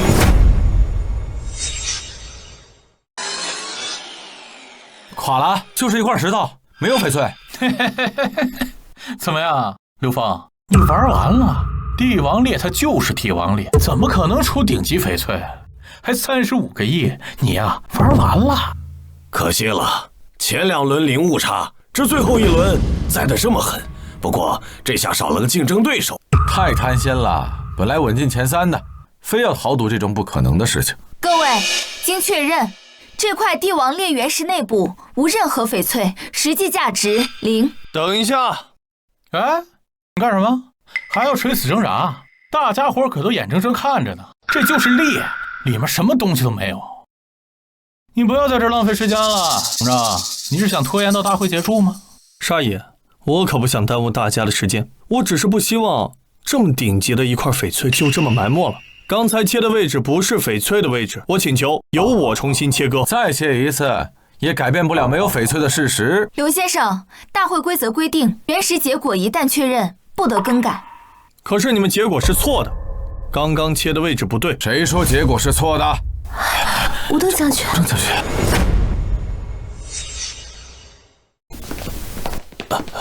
将军，刘峰，那个就是吴登将军。就坐吧。就这个事情，我都知道了。刘峰，你说这块石头里有玻璃种、帝王绿和皇家紫，只是刚才没有切到翡翠而已。回武登将军，没错，这块原石的裂纹是天然形成的，翡翠藏在裂纹交错的核心死角，翡翠位置正好被避开了。如果让我切，一定能出翡翠。武登将军，您可不能信他的鬼话呀！这块就是个帝王裂，里面根本就不可能开出翡翠。他呀，说白了就是不想被淘汰，在这胡搅蛮缠的。好，我可以给你一次机会，让你重新切，但是我有个条件，如果你这次再切不出翡翠，你得死到这里。你敢接吗？刘峰，别冲动啊！放心，我有把握。好，把位置让给他，让他切。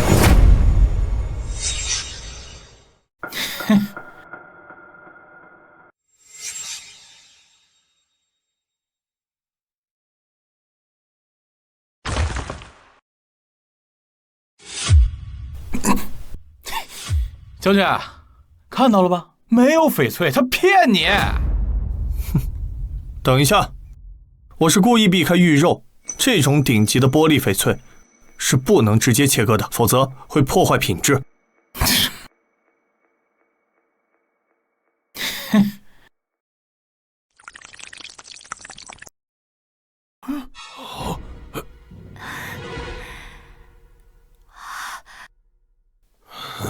这是玻璃种帝王绿，无名无裂，质地纯净，是全缅国都顶级的翡翠。拿过来让我看看。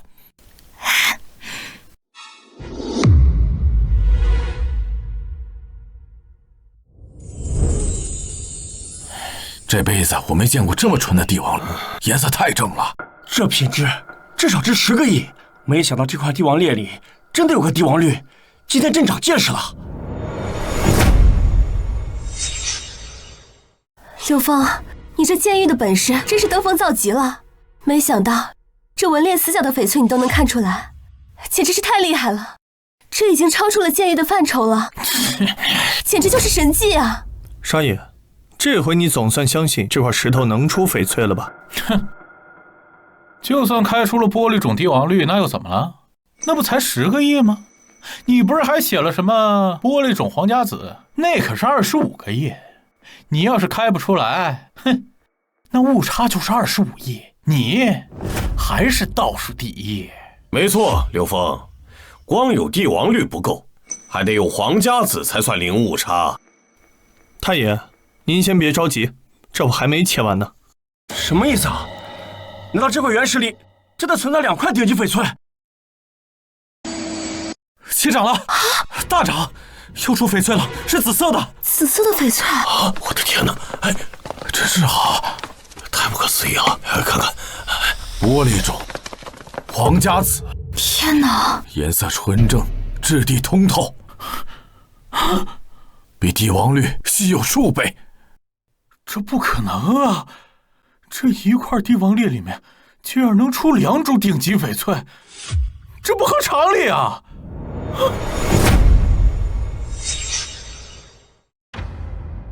缅国上一次出现玻璃种皇家紫的时候，还是在上个世纪，远比这个差了很多。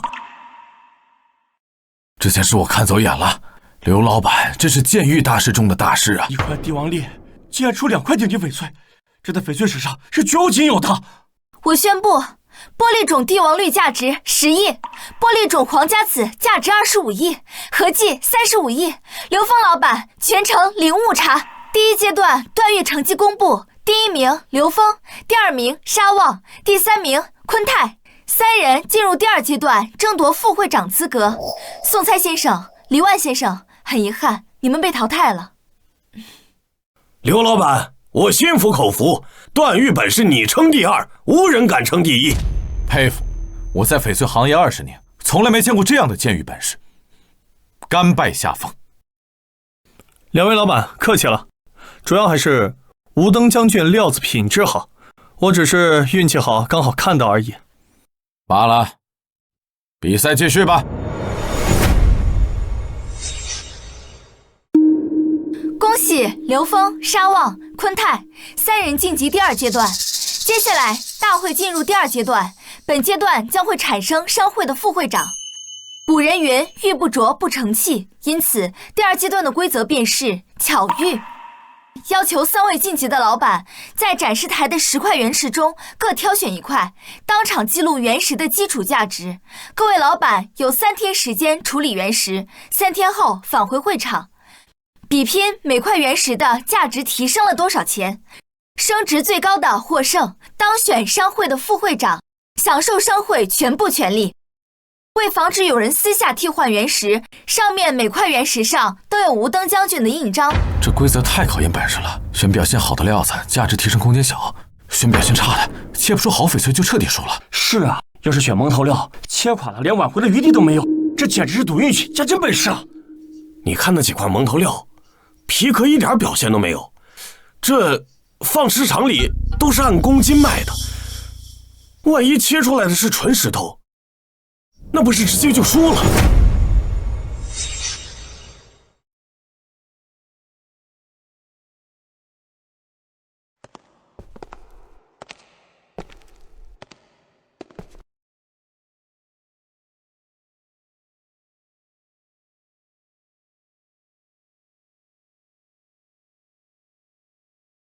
我选这一块带雾层的料子，皮革紧实，雾层均匀，切出以后是无裂玉肉厚，雕刻后价值至少能翻3倍。行，那我就选这块，表皮透紫，里面玉肉肯定纯净。哼，到时候找个雕刻大师雕成套件，价值起码翻5倍。嘿嘿。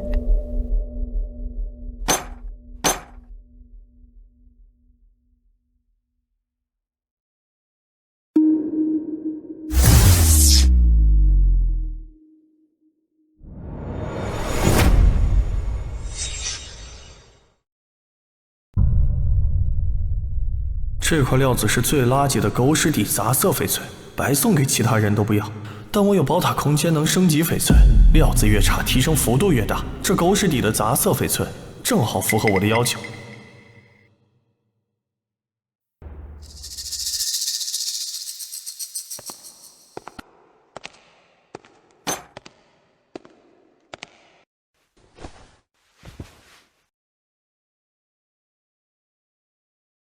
昆泰先生选的原石基础价值1000万。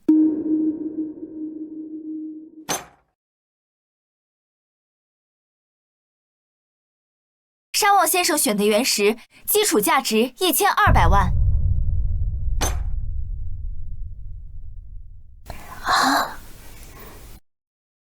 刘峰老板，您挑选的这不是大会准备的原石，看样子应该是附近建筑工地使用的石头，这不是翡翠原石，应该是工作人员工作的时候搞错了。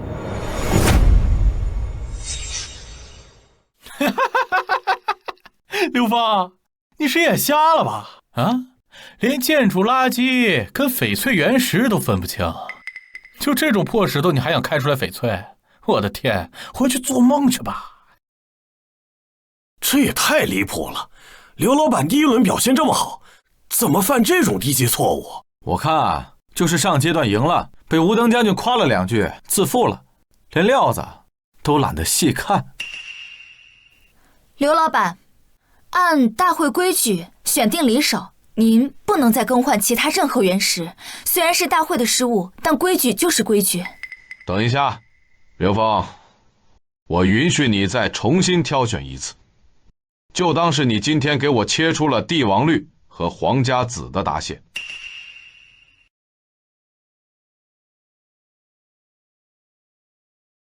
多谢吴登将军厚爱，不过我还是会选这个。刘峰，别冲动啊，那就是一块石头，它里面根本开不出来翡翠的，这样会毁了你的前途。刘老板，你确定吗？现在你是第一阶段第1名，很有可能当选副会长，你没有必要拿自己的前途开玩笑，这只是普通料子。我已经决定了，麻烦请给出报价。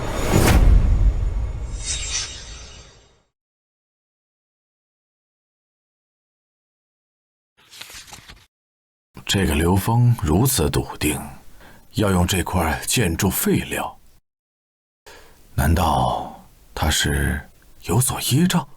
加上他之前的表现，如果这次还能创造奇迹，这个商会副会长的职位，恐怕非他莫属。既然刘峰先生坚持，那按最低标准公斤料的价格计算，刘峰先生所选料子基础价值500元。500块？刘峰，你这第一轮赢了点小钱就不认自己是谁了，连翡翠原石和普通石头都分不清。3天后你输定了，到时候当不上协会的副会长，你就回你矿区哭去吧。沙爷，这3天之后谁哭还不一定呢，别把话说太满。刘峰先生，现在料子已经拍照存档，大会休会3日，3日后同一时间在此集合。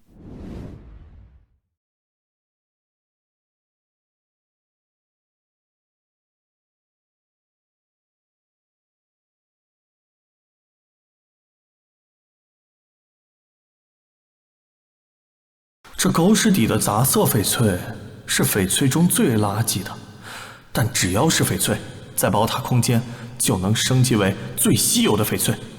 3天时间足够了。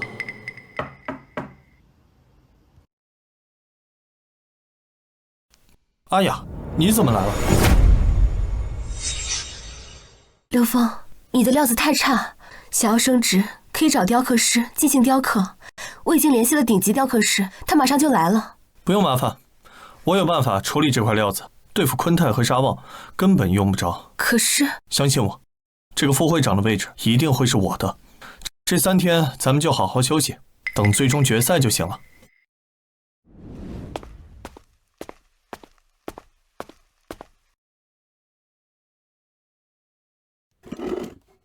刘峰，你选这块破石头，你连切都不切，你是不是也知道没有升值的空间？真的没切啊，这是自暴自弃了。500缅币的基础价值，就算真开出翡翠，也比不过昆泰和沙旺。我选的料子根本就不用开。刘峰，一块破石头让你吹得那么大，我劝你啊，还是回去吧，免得等会儿当大家的面被淘汰，多丢人呐！行了，都闭嘴吧。吴登将军来了。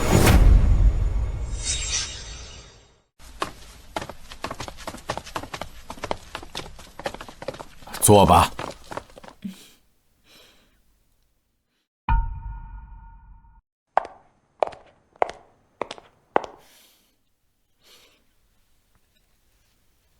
现在我宣布，翡翠大会第2阶段巧遇比拼正式开始。首先有请昆泰先生展示作品。我选的这块原石呢，切出来以后竟然是高冰种晴水绿的翡翠，无脏无裂无棉。我请了缅国最厉害的雕刻师，将其雕成了平安无事牌。冰种本就稀缺，越简约显得种质珍贵，可以更好的保留玉肉完整性。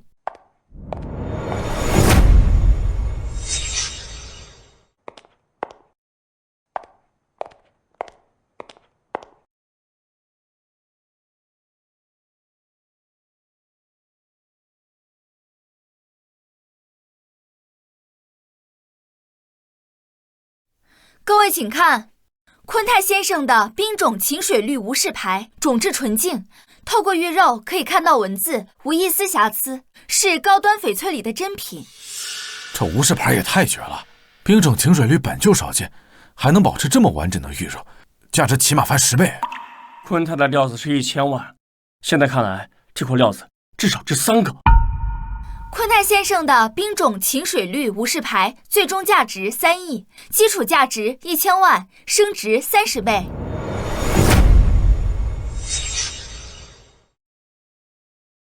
太爷果然眼光毒辣，佩服。3个亿实至名归啊！这块料子要在我手上，根本就不会雕刻，画蛇添足，反而毁了这个料子。还行，还行啊，但是跟我的比，那可差远喽。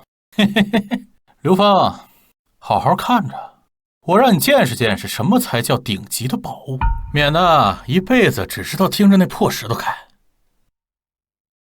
各位，我选的这块原石呢，开出了一块高冰种春带彩翡翠，并且我把它打造成了一块平安扣，已经达到了收藏级别。现在全缅国的高端圈子已经抢疯了。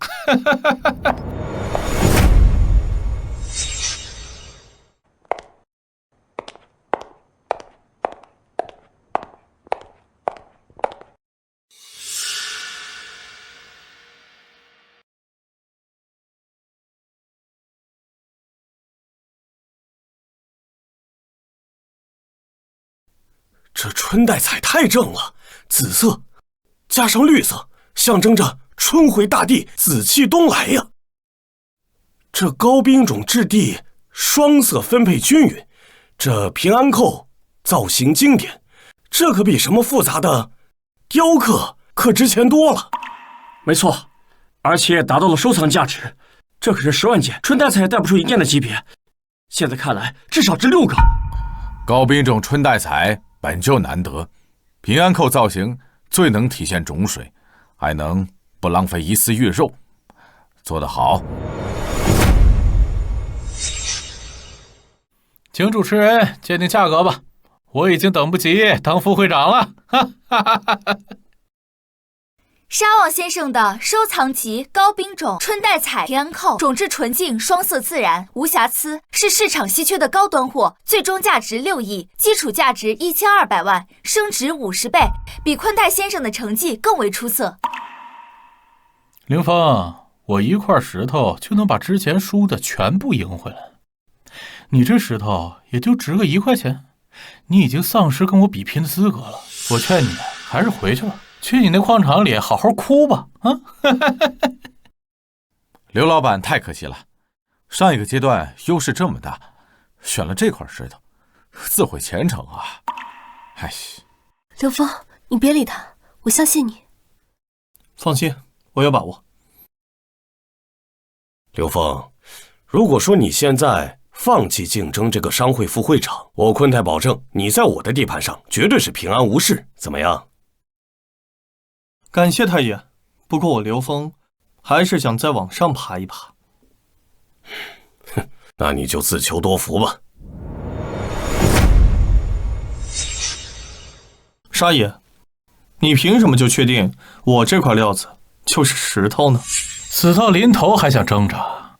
你这玩意儿就是建筑废料，石皮上没有一点翡翠特征，里面要是真有翡翠，怎么连切都不敢切开？就是啊。有好料早就切了，哪会等到现在？估计啊就是块石头。刘老板还是别挣扎了，沙爷和宽泰的都是顶级翡翠，你没机会了。我不切，是怕暴殄天物。顶级翡翠最忌暴力切割，哪怕损失一丝，都是上亿的损失。吴登将军，能否借我一套擦石的电磨钻头工具？今天我就请各位开业。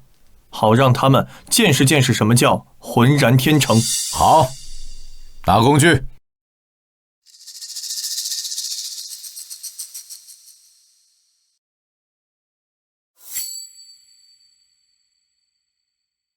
我去，刘老板居然要用擦石的方式处理这块料子，这是只有处理顶级翡翠时才会用的方法。难道这料子真有顶级翡翠？要是普通翡翠，直接切就行。这磨石太耗时，只有顶级中的顶级翡翠才会这么小心啊。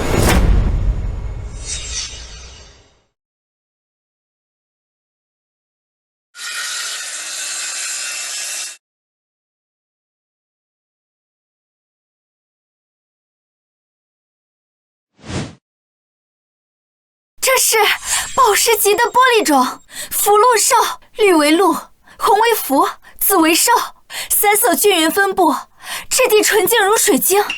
我之前真是瞎了眼，这哪是石头，这是100亿级的宝贝啊！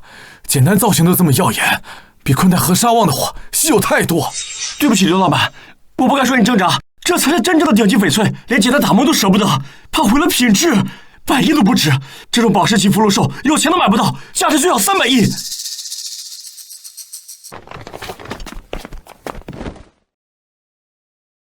完美啊！3色分明，又相互交融，玻璃种质地，宝石级光泽，这种品质的福禄寿啊，整个缅国都没有出现过，比什么玻璃种帝王绿、皇家紫稀有100倍。现在我宣布3位候选人最终成绩：昆泰先生基础价值1000万，最终价值3亿，升值30倍；沙旺先生基础价值1200万，最终价值6亿，升值50倍；刘峰先生基础价值500元，最终价值320亿，升值640万倍。640万倍，这可是全缅国翡翠史上最惊人的升值。这翡翠不用任何雕刻，就比任何翡翠作品值钱，实至名归。不可能，这不可能！一块建筑废料里面怎么会开出来福禄寿，还是宝石级的？沙爷，你那6亿在我这翡翠面前连零头都不够，根本不值一提。你肯定是换了料子，这不是你之前选的那块。大会全程都有记录，每块料子都有吴登将军的记号和拍照记录，怎么可能作假？沙爷，愿赌服输，这可是规矩，你是要不守规矩吗？沙旺，你不想守规矩？没有，吴登将军。那就好。刘峰，你做得很好，我认可你了。大会结束后，你来我办公室一趟，我有重要的事情跟你谈。谢吴登将军赏识。把这块福禄寿翡翠妥善收好，送到我的办公室。根据大会规则，刘峰先生以碾压式的成绩获得最终胜利，正式当选缅国翡翠商会副会长。昆泰先生、沙旺先生惜败，十分遗憾。大会圆满结束，刘峰现在上台领取任命书。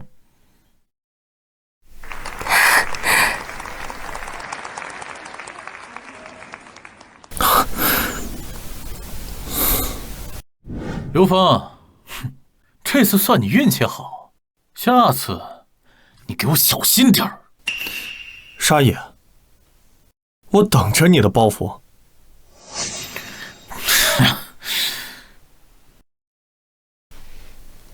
刘峰，你也太厉害了，那料子看起来完全就是一块石头，居然能够开出来宝石级玻璃种福禄寿，这就是在我们协会里也是凤毛麟角啊！侥幸而已。刘副会长，别忘了去吴登将军的办公室。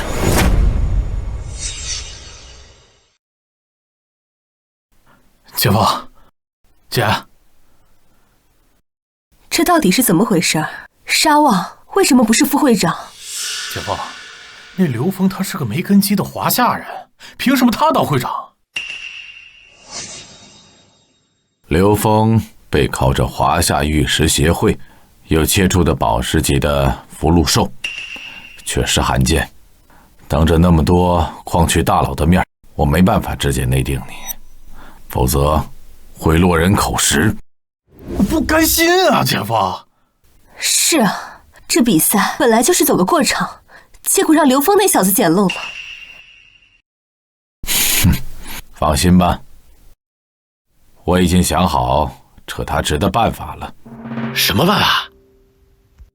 我听说你有一片矿区，专门做假翡翠。对啊，我做的假翡翠看着跟真的一模一样，咱们全缅国谁也分不出真假。把你这批假翡翠全部运到刘峰的仓库，让他负责卖给华夏玉石协会。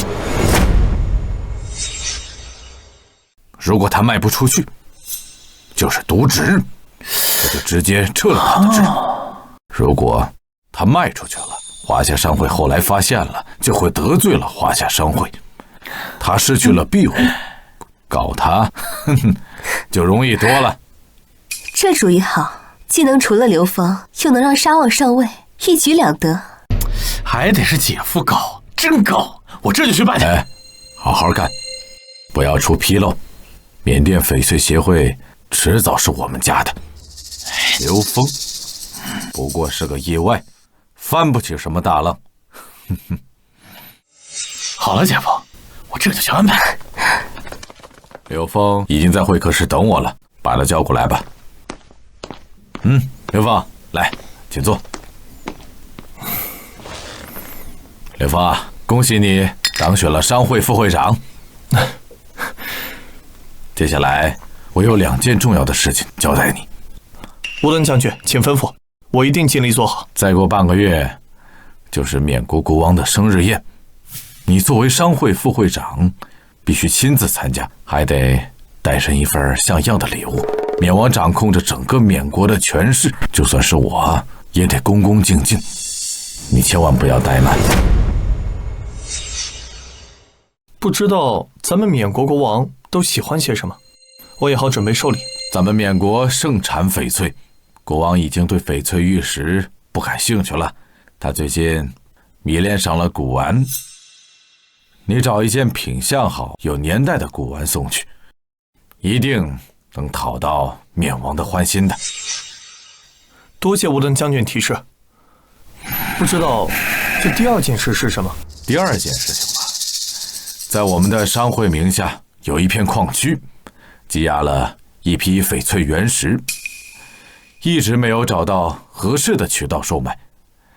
我听说啊，你跟华夏玉石协会关系比较好，你把这批货卖给华夏玉石协会，事情办得好，我就把那片矿区附近的10个矿区交给你管理。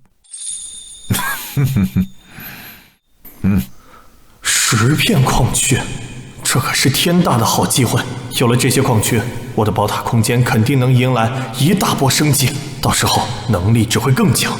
我一定全力以赴。好，去办办。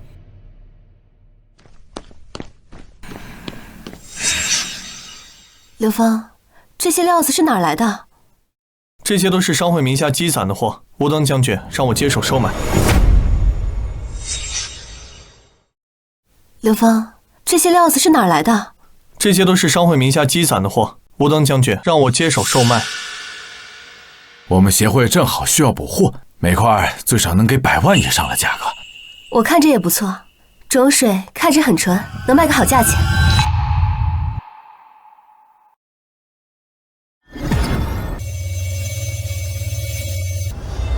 等等，这是假翡翠，不要买。假的？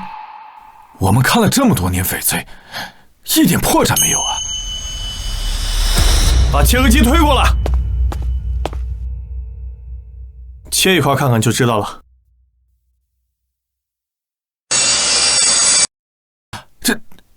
这真是假翡翠啊！刘副会长，今天多亏你及时发现了，要不然我们商会这次亏大了，恐怕这一次要亏上几百亿呢。这造假技术看着也太逼真了，完全看不出来。小芳，要是没有你，这我们也能上当。没错，刘副会长，今天多亏你在这里啊！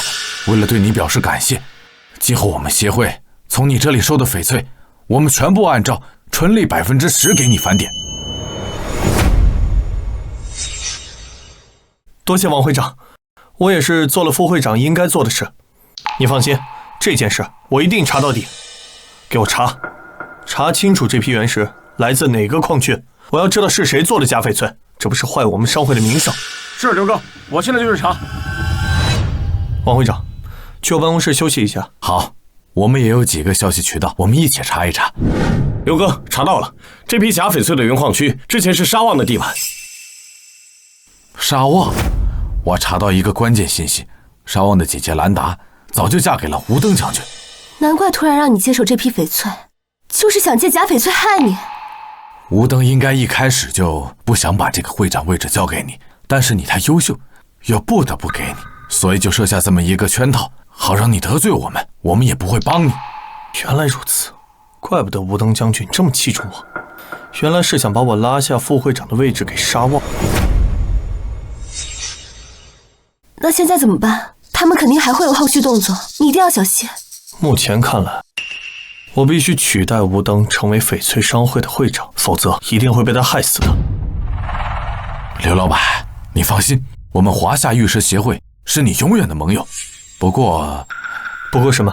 不过你想要成为缅国翡翠商会的会长，你必须要得到缅国国王的认可，而且按照商会的规矩，你在缅国必须要有1000亿级以上的身家，才有资格当这个会长。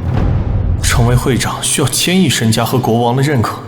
我空间里的顶级翡翠，要是全部卖掉，就能凑够1000亿身家。而国王的认可，这次生日宴就是最好的机会，正好把假翡翠的事情当面汇报，不仅能扳倒吴登和沙旺，还能获得国王的信任。可国王喜欢古玩，我根本不懂鉴宝，要是送错了假货，反而会弄巧成拙。刘哥，矿区的转让手续完成了。转让完成了，我的领地又扩大了，宝塔空间岂不是又要升级？领地新增区，宝塔升阶，解锁新能力古玩鉴别，可精准识别古玩的真伪、年代、工艺与价值，无任何误差。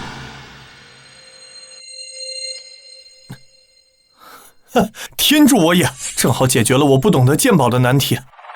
看来必须赶紧去一趟曼德市场淘换古玩才行。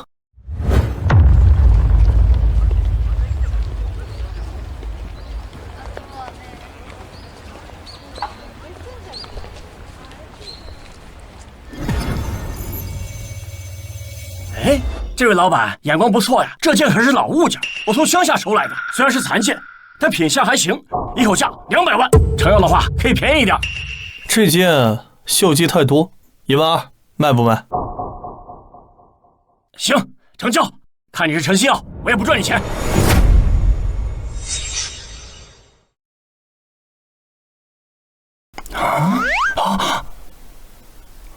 老板，谢谢啊，你这赚大了呀！一把生锈的残件花12000买，我看也是。这市场里假货多如牛毛，这件一看就不是什么好东西。哼。有了这战国青铜剑残剑，再加上假翡翠，国王生日宴上，我不仅能送上合国王心意的礼物，获得国王的认可，还能趁机扳倒吴登和沙旺，一举两得。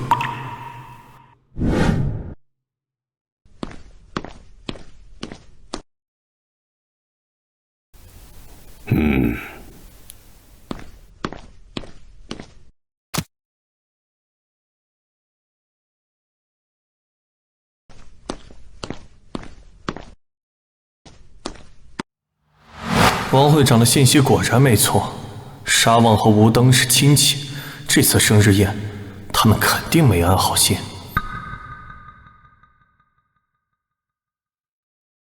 刘峰，你个矿奴出身的小子，会看翡翠也就算了，居然还敢来掺和我们古玩圈。沙旺，真货假货可不是靠嘴说的，是要看东西本身。是吗？来看看我这个唐代鎏金佛像，真品，价值数亿。你那破玩意儿就算是真的，不及我这佛像1/1000。等会儿啊，还是别拿出来献丑了，免得在国王面前丢人呢。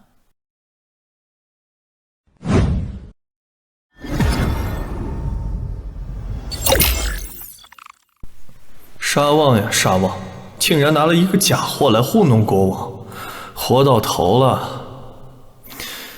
沙旺，东西好不好是国王说了算，而不是你说了算。哼，沙旺，别跟他一般见识，等到了献礼环节，让他在国王面前出个大丑。各位尊贵的来宾，缅国国王闵昂生日宴正式开始。今日到场的有军政要员、各矿区大佬。闵昂国王素日钟爱古玩，今日特设献礼环节，谁送的古玩最得闵昂国王欢心，将满足其一个要求。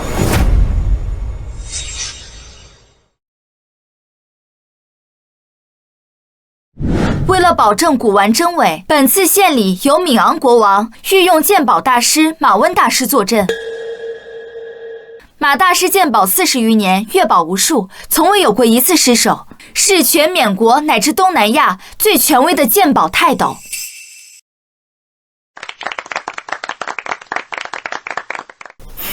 这尊唐代鎏金佛像是我耗尽千辛万苦，动用姐夫的势力从黑市高价淘来的，绝对是唐代真品。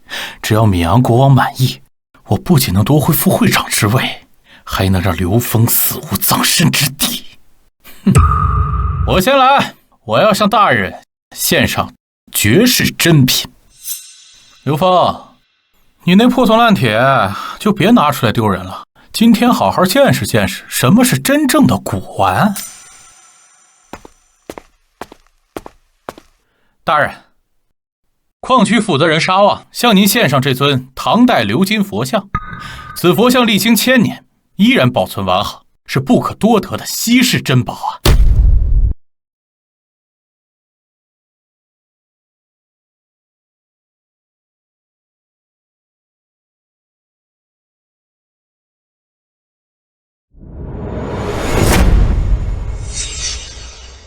陛下，此佛像工艺精湛，鎏金厚重，纹路符合唐代风格，是真品，价值8个亿。8个亿啊！不对，这个佛像并非真品，而是现代高仿品。啊？凭什么说人家是假的？别再血口喷人！马温大师说得很明白，我这就是真品。你一个矿奴出身的臭小子，你懂什么古玩吗？你分明就是看我拿出了好宝贝，陷害我！一派胡言！刘副会长，你可知道我鉴宝工作已经有40余年，经我鉴定的宝物不计其数，而且没有一次失手。这尊佛像工艺精湛，鎏金厚重，纹路符合唐代风格，分明是真品，你怎么可以信口雌黄？马温大师，真假并非靠资历定论，而是靠证据。您不妨拿放大镜看一看这尊佛像底部，再拿小刀轻刮边缘鎏金层，答案自见分晓。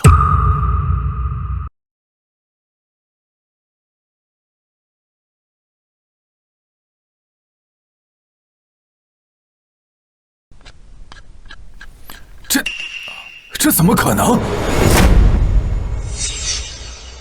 这竟然是赝品！什么？不会吧？真的是赝品呢？居然是送个赝品！这怎么看出来的？少啊！你真是胆大包天，在我的生日宴会上用假货来糊弄我！哼，没有啊，国王，我绝对不敢的，这是真的是真品的。姐夫，姐夫，快救救我！那玩意儿是真的，这小子陷害我，你快帮我解释一下！快！米昂国王，沙旺或许是被古玩商给骗了，并不是故意的。而且，刘副会长突然跳出来揭穿，怕是自己没有买到像样的古玩，想通过揭穿沙旺来掩盖自己的失误。对，我就说不看这小子为什么刘副会长，你敢把你的古玩交给马文大师鉴定吗？当然敢。请马文大师鉴定。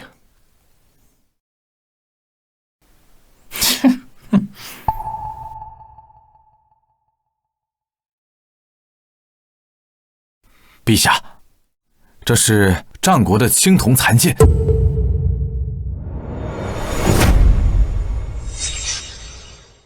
铭文清晰，锈迹自然，是经典的战国青铜器，绝非现在仿品。而且，铭文记载了战国时期的军事信息，极具历史价值。保守估计80亿。什么？天哪，这么高啊！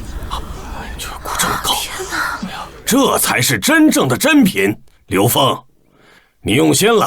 我说过，谁送我满意的古玩，我就满足他一个要求。你想要什么，尽管开口。绵阳国王，我不敢奢求什么赏赐，只是有一件关乎缅国翡翠声誉和商会信誉的大事，想要告诉绵阳国王。刘副会长，请讲。陛下，沙旺这次不仅拿假货糊弄你，更是长期在自己的矿区制造假翡翠，企图通过缅国翡翠商会卖给华夏玉石协会。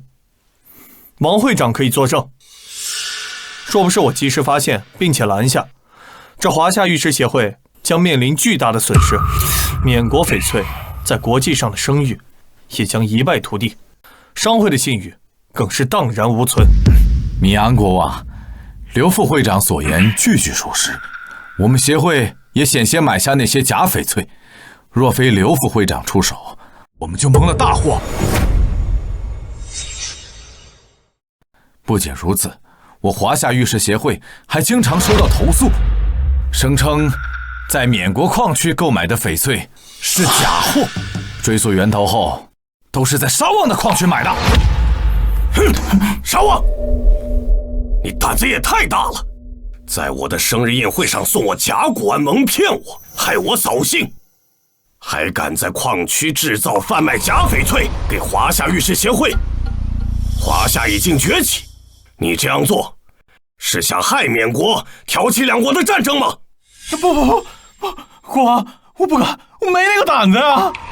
武登，你作为商会会长，这些事一点都不知道。米安国王，这都是沙旺他瞒着我做的，我一点都不知道。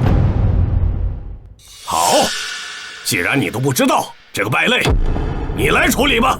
不是，姐夫，我怎么救救我？老公，你救救他呀，饶沙旺一命啊！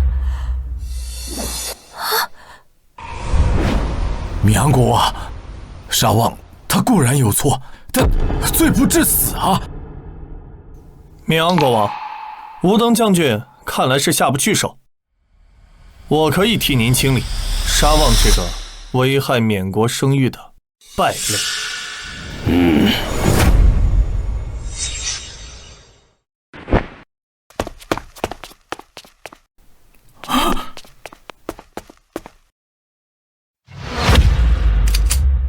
姐夫，姐夫！别！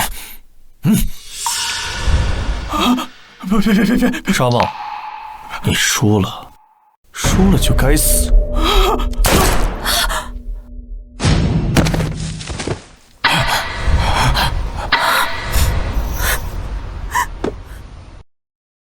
刘峰，你安排人去接管沙旺的矿区，就记在你的名下，算是对你的奖励。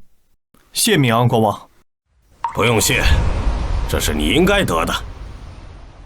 我还有一个奖励给你。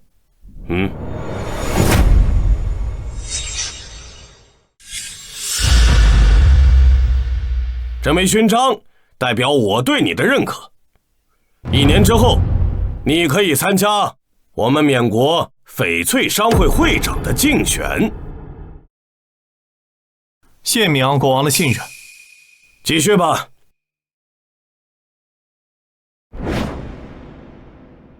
刘峰，有了这枚勋章，你就可以和吴登将军争夺商会会长的位置了。